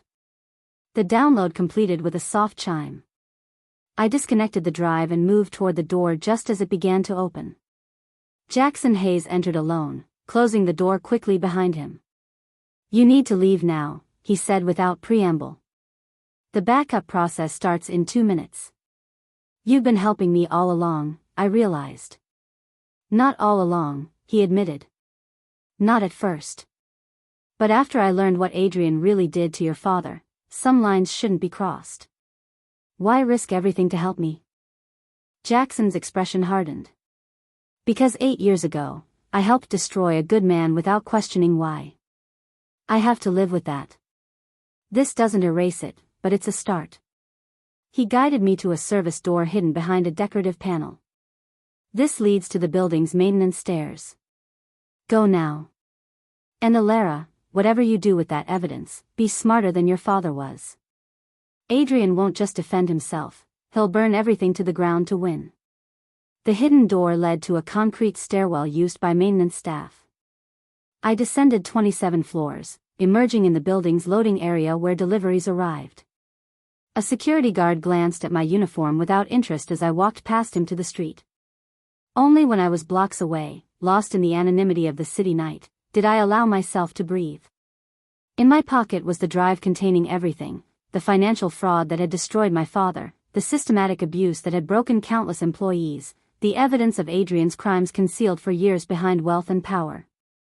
I had what I needed to expose Adrian Kade. To vindicate my father. To achieve the justice I had sought for 3 years. But at what cost? The person who had initiated this mission, Elara Voss, grieving daughter seeking justice, no longer existed. In her place was someone shaped by 10 months inside Adrian's world, someone who had learned to think like him, to anticipate his moves, to adopt his methods. Someone he considered worthy of continuing his legacy.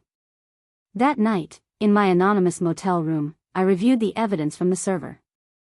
The files contained everything I had hoped for and more: documented proof of financial fraud, systematic workplace abuse, potentially illegal business practices. Most importantly, the files contained Adrian's personal notes on the campaign against my father, confirming that he had manufactured evidence to destroy James Voss's credibility. I had what I needed to destroy Adrian Kade completely. But Jackson's warning echoed in my mind: Adrian won't just defend himself, he'll burn everything to the ground to win. Any direct attack would trigger Adrian's scorched earth response, not just against me, but against anyone associated with me. Thomas, Natalie, Jackson. Innocent people who would become collateral damage in our war. There had to be another way, one that achieved justice without destruction, that exposed truth without creating more victims. As dawn broke, my phone rang. Thomas Chen. "Did you get it?" he asked without preamble. "Everything," I confirmed. "But using it isn't simple. Adrian will fight back with everything he has." "That's why I'm calling," Thomas replied. "I've been talking with other former employees. There are dozens willing to speak out if they have protection. And I've made contact with someone else you should meet, someone who's been building a case against Adrian for years." "Who?" "Her name is Samira Wilson. She's with the Securities and Exchange Commission." My pulse quickened. "The SEC is investigating Adrian?" "Not officially. Not yet. But Samira has been collecting complaints and evidence for years, waiting for enough to justify a formal investigation. She wants to meet you." That afternoon, I sat across from Samira Wilson in a small cafe miles from Kade Industries. She was younger than I expected, mid-30s, with sharp eyes that assessed me with professional detachment. "Thomas explained your situation," she began.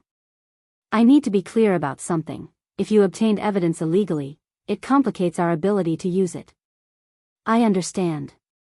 That said," she continued, "we're not interested in prosecuting whistleblowers. We're interested in stopping corporate fraud and abuse." She leaned forward. "Tell me what you have."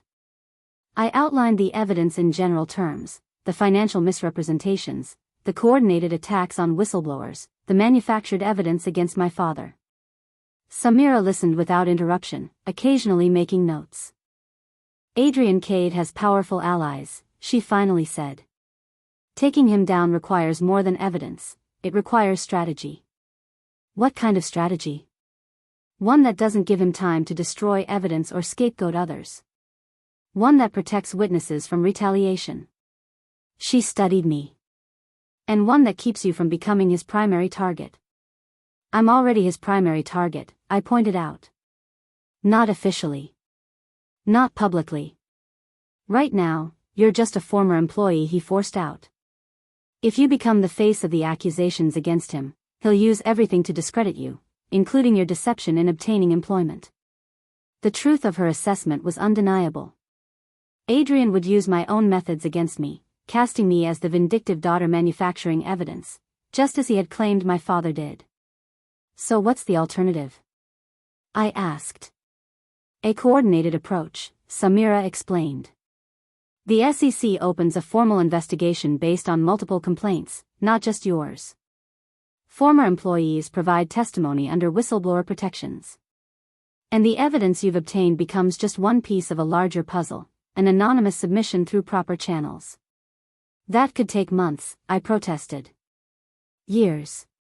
Just as often does," she replied simply. As I left the meeting, Samira's proposed path felt simultaneously right and insufficient. The methodical approach of regulatory investigation would eventually achieve justice, but Adrian would continue destroying lives in the meantime. There had to be a middle ground, a way to accelerate the process without becoming its casualty. That evening, I received a text from an unknown number: Arlington Park, North Bench. 8 p.m., J. Jackson was taking an enormous risk reaching out. I arrived early, scanning for surveillance before approaching the designated bench. Jackson appeared minutes later, sitting beside me without acknowledgement, both of us facing forward like strangers sharing a park bench. Adrian knows the server was accessed, he said without preamble. Security discovered the intrusion during the backup process. My stomach tightened. Does he know it was me? He suspects. No proof yet. He's ordered a complete security audit and accelerated the timeline for the Meridian acquisition. Jackson paused. He's also initiated the contingency plan against you, preparing documentation of your corporate espionage for potential criminal charges. I met with someone from the SEC today, I told him. They're building a case, but it will take time. Time we don't have, Jackson replied. Adrian's planning to destroy evidence, cleaning house under the guise of cybersecurity concerns. He hesitated, then added, there's something else. The board is voting next week on Adrian's succession plan. He's still pushing for you. I turned to face him directly. What? He believes you'll come back, Jackson explained. That you'll realize his way is the only way to succeed. That ultimately, you're more like him than you want to admit. The assessment hit with devastating accuracy. Even now, part of me understood Adrian's methodical approach to power, the calculated moves, the strategic sacrifices, the emotional detachment. I had learned his methods too well, incorporated them too deeply. He's wrong, I said, as much to convince myself as Jackson. Is he? Jackson challenged. You infiltrated his company under false pretenses. Manipulated people for your objective. Used his own tactics against him. The methods are identical, Elara. Only the motivation differs. Adrian's exact words, now echoed by Jackson, the comparison I had been fighting against for months. If the methods are the same, then the outcomes will be the same, Jackson continued. More people hurt. More lives destroyed. An endless cycle of retaliation and counter-retaliation. What's the alternative? I demanded. Let him continue unchecked. Break the cycle, Jackson replied simply. Find a way to expose the truth that doesn't mirror his approach. Your father tried to fight Adrian directly and lost everything. You tried to beat Adrian at his own game and nearly lost yourself. The truth of his assessment resonated deeply. Both approaches had failed because they played within Adrian's framework, either opposing his power directly or attempting to match it. Neither strategy could succeed against someone willing to sacrifice anything to win. There has to be another way, I said, echoing my earlier thought. There is, Jackson agreed. But it requires something Adrian would never understand, something he considers weakness. What? Trust, Jackson said. Not in Adrian or the system he's created. Trust in the truth itself, that when presented the right way, to the right people, it has its own power. As he spoke, a new approach began forming in my mind, not a direct attack on Adrian, not a protracted regulatory investigation, but something that leveraged Adrian's greatest vulnerability, his certainty that everyone thought like him. The board dinner, I said slowly.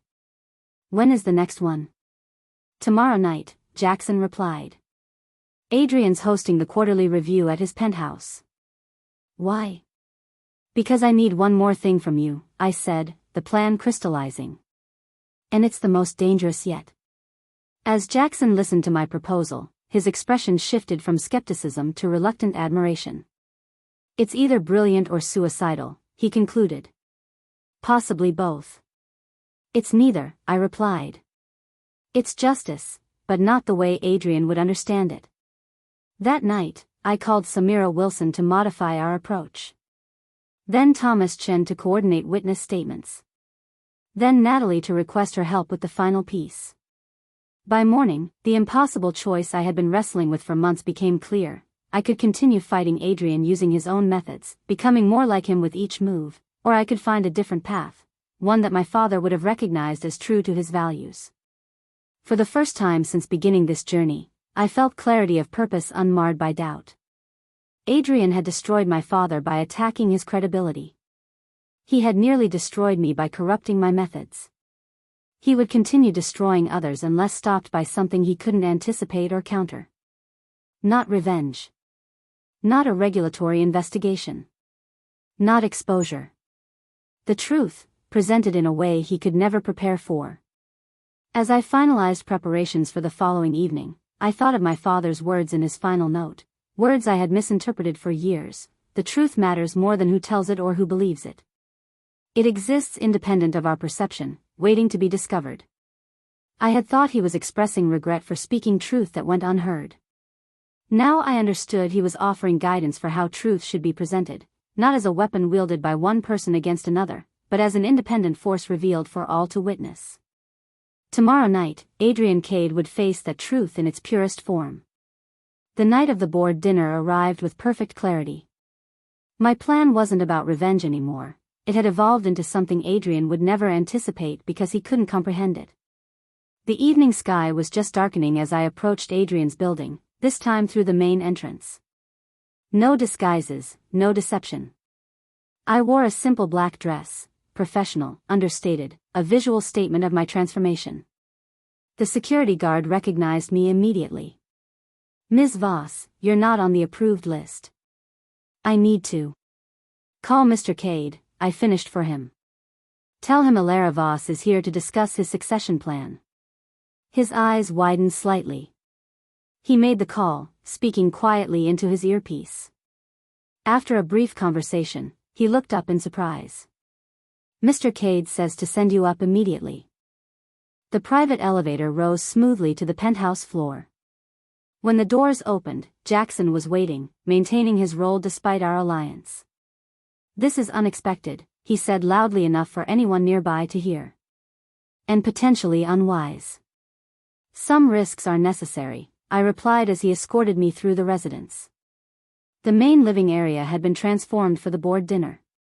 10 people sat around an expansive table, the 7 board members, Adrian at the head, with Martin Whitmore to his right and Diana from HR beside him. All conversation ceased as I entered. Adrian rose slowly, surprise quickly masked by his practiced control. "Elara. This is certainly a dramatic entrance." "I received word you're discussing succession planning," I replied calmly. "Since my name is apparently on that list, I thought I should be present." Whitmore exchanged glances with Adrian, who maintained his composure admirably. "Your timing is interesting," Adrian said. "We were just discussing your departure." "And return?" I suggested. A flicker of satisfaction crossed his face. He thought I was capitulating, returning to his fold on his terms. "That possibility remains open, despite recent events." "Excellent," I said, moving toward the table. "Then you won't mind if I join this conversation?" Before Adrian could object, Jackson pulled out a chair. "I'll get another place setting." Adrian's expression hardened slightly, but refusing me now would show weakness in front of the board. "Of course. We were just reviewing quarterly projections before discussing leadership structure." I took the offered seat, noting the wary expressions around the table. These were people who had witnessed Adrian's methodical destruction of anyone who challenged him. They couldn't understand why I would return to face him directly. "Actually," I said, "I'd like to discuss something more fundamental than succession planning.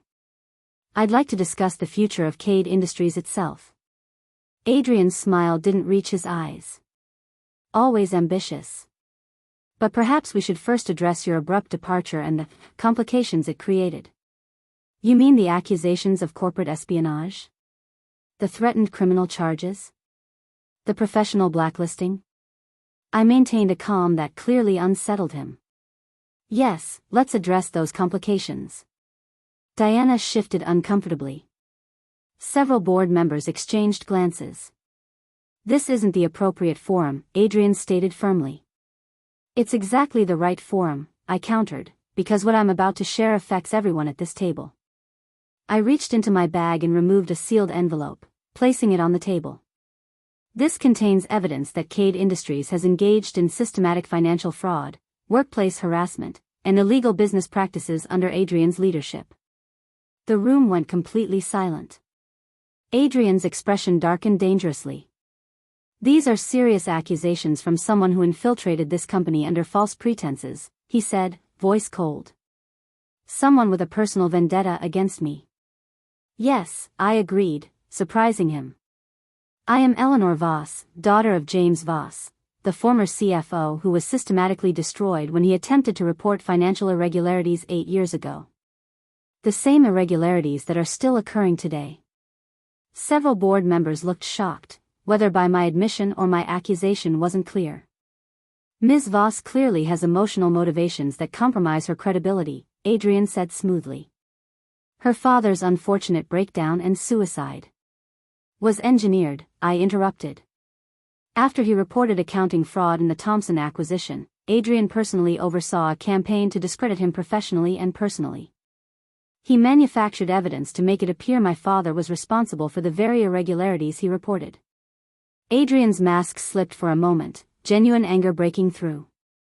These are baseless accusations from someone seeking revenge. I have documented evidence of her deception and corporate espionage. As do I replied calmly. The difference is that my evidence has already been submitted to the Securities and Exchange Commission. That landed like a physical blow. Adrian's confidence faltered visibly. The SEC has opened a formal investigation based on multiple complaints and evidence from numerous sources, I continued. Including documentation from your private server detailing the systematic destruction of whistleblowers. Martin Whitmore leaned forward. What exactly are you alleging, Ms. Voss? That Adrian Kade has built his success on fraud, intimidation, and the destruction of anyone who challenges him. That he deliberately creates a toxic workplace to ensure no one stays long enough to recognize patterns of financial misrepresentation. That he personally falsified evidence against my father to conceal accounting irregularities that continue to this day. Adrian recovered quickly, his expression hardening. This is clearly a coordinated attack by a disgruntled former employee. One with a documented history of deception. He turned to the board members. Ms. Voss obtained her position here through false credentials and identity. She accessed confidential company information for personal purposes. Her credibility is non-existent. It was the counterattack I had anticipated, using my own methods against me to discredit my claims. You're absolutely right about one thing, I acknowledged. I did obtain my position through deception. I did access confidential information. I did have personal motivations. I looked around the table. And that gives me unique insight into how Adrian operates, because I was forced to use his methods to expose them. I opened the envelope and removed several documents. These are copies of financial statements from the Thompson acquisition 8 years ago and the Meridian acquisition today. The irregularities are identical: revenue recognition manipulation, liability concealment, projection falsification. I passed copies to each board member. Adrian uses the same approach because it works. Because he believes no one will notice the pattern. Because he ensures no one stays long enough to connect the dots. Board members examined the documents with growing concern. Adrian's expression remained controlled, but his eyes betrayed calculation, assessing damage, planning counterattack. These documents lack context, he insisted. They're fragments of complex financial structures deliberately presented to create false impressions. Perhaps, I conceded. Which is why the second document is more compelling. I removed another set of papers. This is Adrian's personal strategy memo regarding my father's removal. It details how evidence was manufactured to make it appear James Voss committed the very fraud he was reporting. Adrian's composure cracked. That's a fabrication. Those documents don't exist. They existed on your private server, I replied. Along with similar memos regarding other employees who raised concerns over the years. Thomas Chen. Natalie Rivera. Dozens of others whose careers you systematically destroyed. As board members reviewed this second document, muttering among themselves, Adrian played his final card. This is clearly industrial espionage, he announced. Ms. Voss has admitted to infiltrating our company under false pretenses and accessing confidential information. Whatever documents she's presenting are either stolen, fabricated, or deliberately misinterpreted. He turned to Diana. Please contact security and legal immediately. It was the moment I had prepared for, Adrian attempting to silence me through force and legal threat, just as he had with my father and countless others. Before anyone calls security, I said calmly, you should know that this conversation is being recorded and transmitted live to several locations. Adrian froze. The SEC investigator handling this case is receiving this feed in real time, I continued. As are representatives from the Department of Justice, who have opened a parallel investigation into securities fraud. As are 37 former Kade Industries employees who have signed sworn statements about their experiences under your leadership. Jackson stepped forward. I can confirm that Ms. Voss is telling the truth. I've been cooperating with the SEC investigation for the past week, providing corroborating evidence and testimony. The betrayal Adrian had feared but never truly expected had materialized in the most devastating form possible, his longest-serving ally turning against him. You planned this, Adrian said, understanding dawning in his eyes. All of it. Not all of it, I admitted. I didn't plan to become like you in order to fight you. I didn't plan to compromise my own values to expose yours. Those were mistakes born of believing that fighting power requires matching it. I stood, addressing the board directly. Adrian built this company on a foundation of fear. He deliberately creates turnover to prevent institutional memory. He isolates people to prevent them from comparing experiences. He destroys anyone who questions his methods. These are business strategies, Adrian attempted, aggressive perhaps, but they're crimes, I interrupted. Securities fraud. Workplace harassment. Witness intimidation. Falsification of evidence. All documented in detail on your private server, which you were in the process of purging when the SEC seized a copy yesterday. The blood drained from Adrian's face. The final piece he hadn't anticipated, Samira Wilson using my evidence to obtain a warrant while he focused on me as the primary threat. This is absurd, he tried again, but his voice lacked conviction. A vendetta by a disturbed woman obsessed with conspiracy theories about her father's suicide. It would be, I agreed, if I were the only one speaking. I checked my watch. But in approximately 2 minutes, the SEC will issue a press release announcing their investigation. Simultaneously, 37 former employees will release their testimonies online. And the evidence from your server will be provided to the board through official channels. Martin Whitmore stood abruptly. I think we need to temporarily suspend this meeting and consult with counsel. An excellent suggestion, I replied. Though you should know that the investigation includes board liability for oversight failures. Particularly for board members who were aware of Adrian's methods and facilitated them. Whitmore's expression hardened as he realized his own exposure. I've always insisted on proper governance.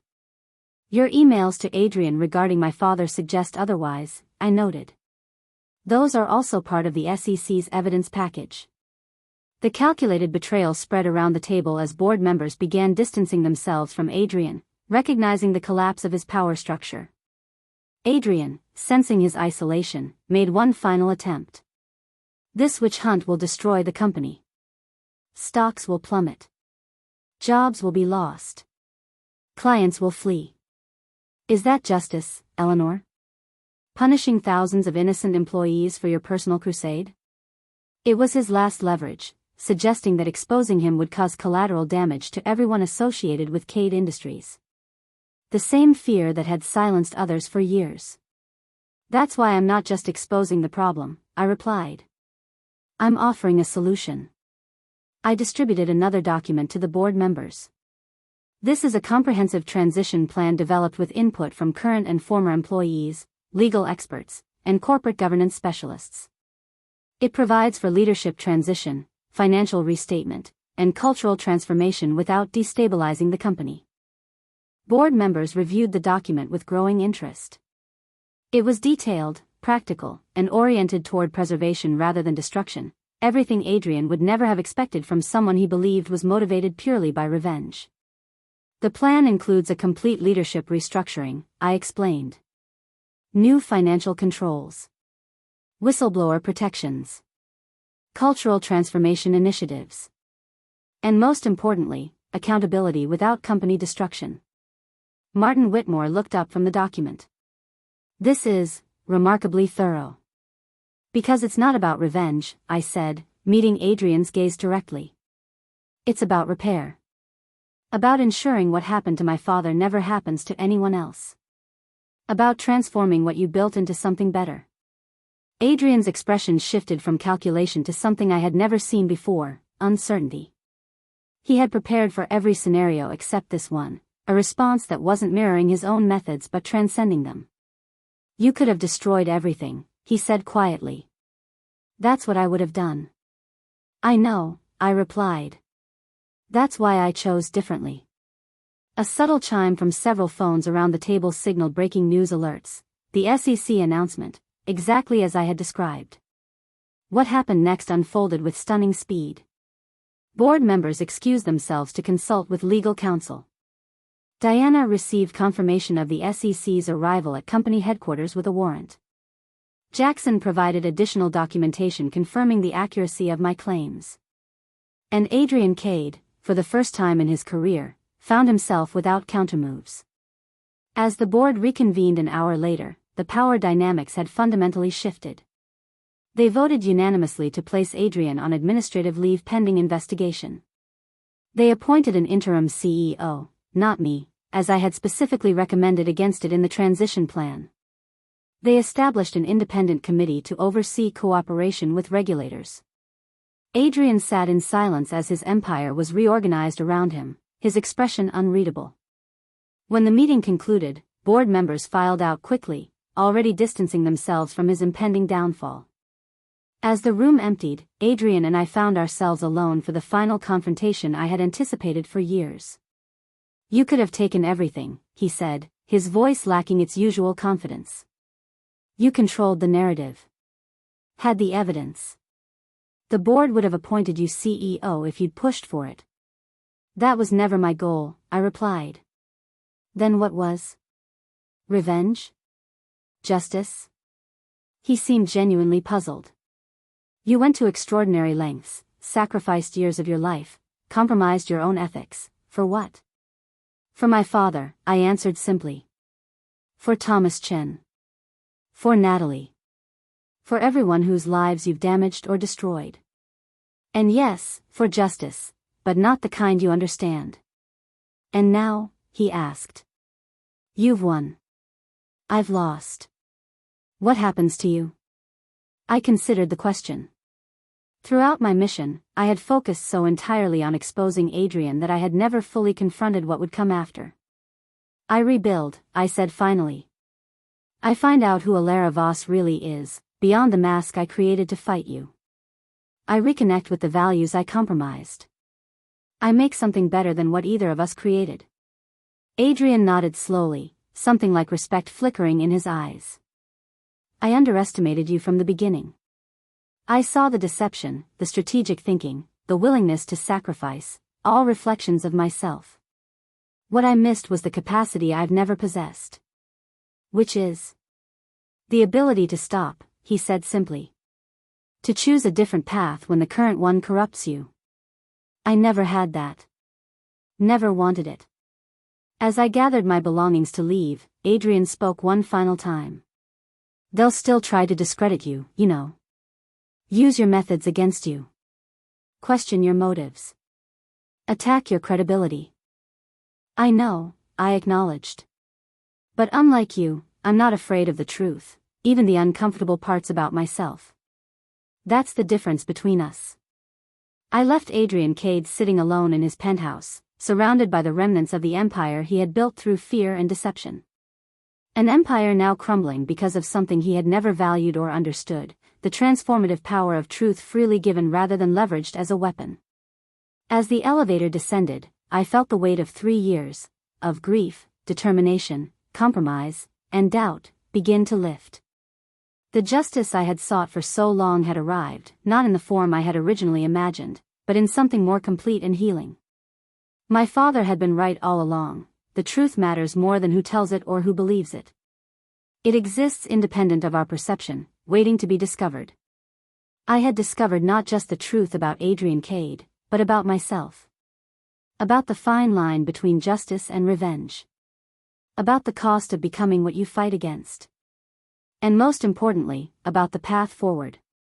Act 9, Satisfying Resolution and Future Hook. 3 months after the night at Adrian's penthouse, I sat in a small conference room at the SEC offices, concluding my final interview with Samira Wilson. "That should complete our formal testimony," she said, closing her laptop. "The case against Adrian Kade is proceeding exactly as anticipated." "And the company?" I asked. "Kade Industries is cooperating fully with the investigation. The board accepted your transition plan with minor modifications. The interim CEO is implementing the cultural transformation initiatives you outlined." She smiled slightly. "You could have been that CEO, you know." "That was never the right outcome," I replied. "I infiltrated the company under false pretenses, accessed confidential information without authorization, and crossed ethical lines. Not exactly the foundation for rebuilding trust." Samira nodded. A self-awareness Adrian Kade never possessed. Outside, spring had arrived, the cherry blossoms lining the street in full bloom, a visual reminder of renewal after a long winter. I had spent these months rebuilding my life piece by piece, re-establishing my identity not as Eleanor or Elara, but as someone new forged from the best elements of both. My phone chimed with a message from Thomas Chin. "Board meeting results just announced. Criminal charges filed against Adrian and Whitmore. Financial restatements approved. Whistleblower protection office established. We did it." The news brought satisfaction without triumph. Adrian and Whitmore were facing the consequences of their actions through proper legal channels. The company was being reformed rather than destroyed. The systemic issues were being addressed rather than simply removing the most visible perpetrators. This was the justice I had sought all along, comprehensive, constructive, focused on repair rather than retribution. As I left the SEC building, Jackson Hayes was waiting on the steps. In the months since the confrontation, he had become an unlikely ally, his testimony proving crucial to the case against Adrian. "You've heard the news?" he asked as I approached. "Just now. Criminal charges for Adrian and Whitmore." Jackson nodded. "The board also approved the employee restitution fund you proposed. Everyone who was wrongfully terminated will receive compensation and record correction. Including my father," I noted quietly. "Especially your father," Jackson confirmed. The board issued a formal statement acknowledging that James Voss was right about the financial irregularities and was wrongfully discredited. His record has been cleared completely. The vindication I had sought for years had finally arrived. My father's professional reputation restored, his warnings validated, his integrity recognized. The truth he had died defending had finally emerged. "There's something else," Jackson continued. "The new board wants to meet with you. They're implementing your governance reforms and want your input on the cultural transformation initiative. I'm not sure that's appropriate, given my history with the company." "That's exactly why it's appropriate," Jackson countered. "You understand both the problems and the solutions better than anyone. You've experienced the toxic culture from the inside. And you've demonstrated a commitment to reform rather than revenge." I considered his words. "I'll think about it." As Jackson left, Natalie approached from across the street, my most consistent ally throughout the journey. "Congratulations," she said, embracing me. "Justice at last." "A beginning of justice," I corrected. "The charges, the reforms, the vindication, they're important, but they're not enough by themselves." "What more do you need?" she asked as we walked toward a nearby cafe. "Transformation," I replied. "Not just of Kade Industries, but of the entire approach to corporate leadership. The problems Adrian represented exist throughout the business world: the prioritization of power over people, results over ethics, control over collaboration." Natalie studied me with new interest. "You're thinking bigger than just this case now." "I have to," I acknowledged. Fighting Adrian taught me that defeating one toxic leader accomplishes nothing if the system that created him remains unchanged. Over coffee, I shared my evolving vision, a consulting practice focused on corporate culture transformation, specializing in rebuilding after toxic leadership. using the lessons learned through my confrontation with Adrian to help other companies avoid similar patterns or recover from them. You're uniquely qualified, Natalie observed.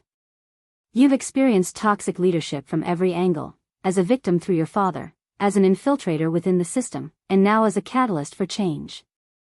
I've also experienced the cost of fighting toxicity with its own methods, I added.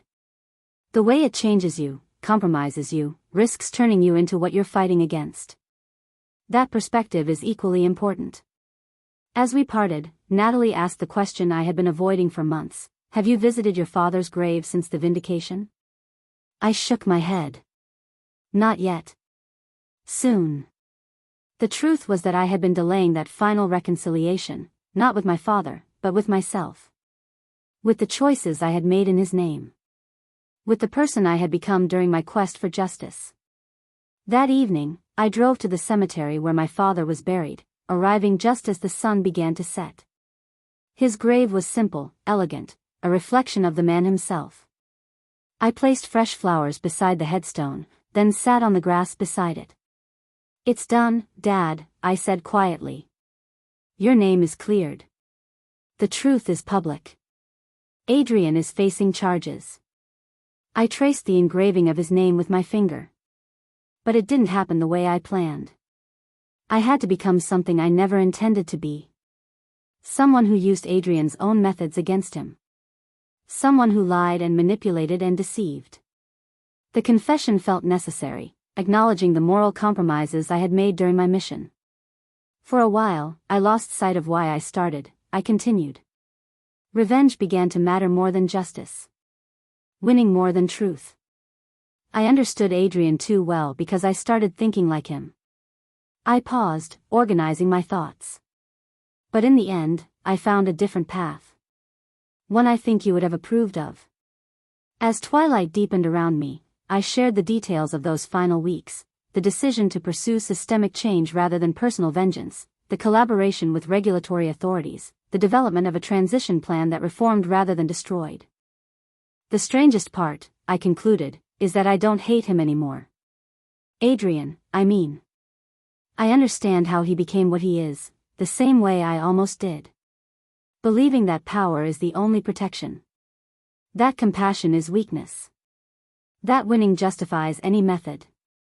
In the growing darkness, I finally confronted the question that had haunted me throughout my journey. Was it worth it, Dad? The cost of justice? The years of planning? The person I had to become? The cemetery remained silent, but in that silence I found my answer. Justice had never been about my father, he was beyond its reach. It had been about me. About the world I wanted to live in. About the person I chose to be. I'm starting something new, I told him. Using what I've learned to help others. To transform systems rather than just punishing individuals. To create something better than what Adrian built, and better than what I almost became.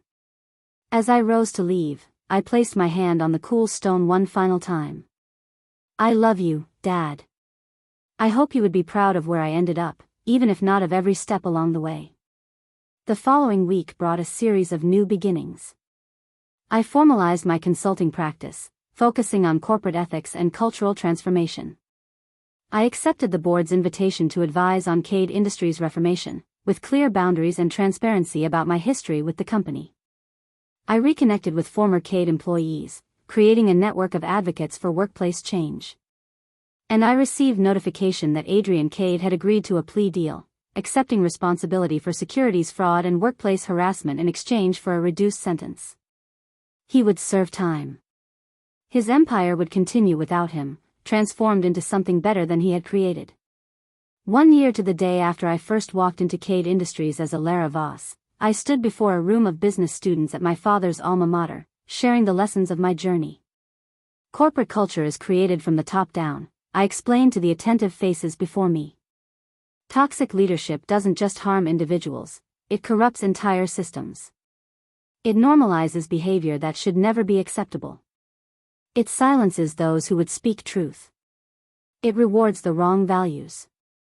A hand raised from the back. But how do you fight against powerful, toxic leaders without becoming like them? Without using their own methods? The question, the central dilemma of my experience, deserved a thoughtful response. That's the hardest part, I acknowledged. When you're fighting a system designed to protect power, it's tempting to adopt the methods that seem most effective: deception, manipulation, emotional detachment. But those methods exact a cost on who you are, on your core values. I shared my own experience of gradually adopting Adrian's approach, of the moral compromises that had nearly corrupted my purpose, of the moment I realized I was becoming what I hated. The breakthrough came when I stopped trying to beat Adrian at his own game and instead changed the game entirely, I explained. Truth delivered with integrity has a power that manipulation can never match. Collaboration accomplishes what lone crusaders cannot. And justice focused on healing creates more lasting change than revenge ever could. Another student raised a hand. Do you regret the methods you used? The deception?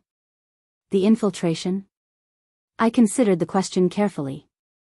I regret the necessity more than the actions themselves.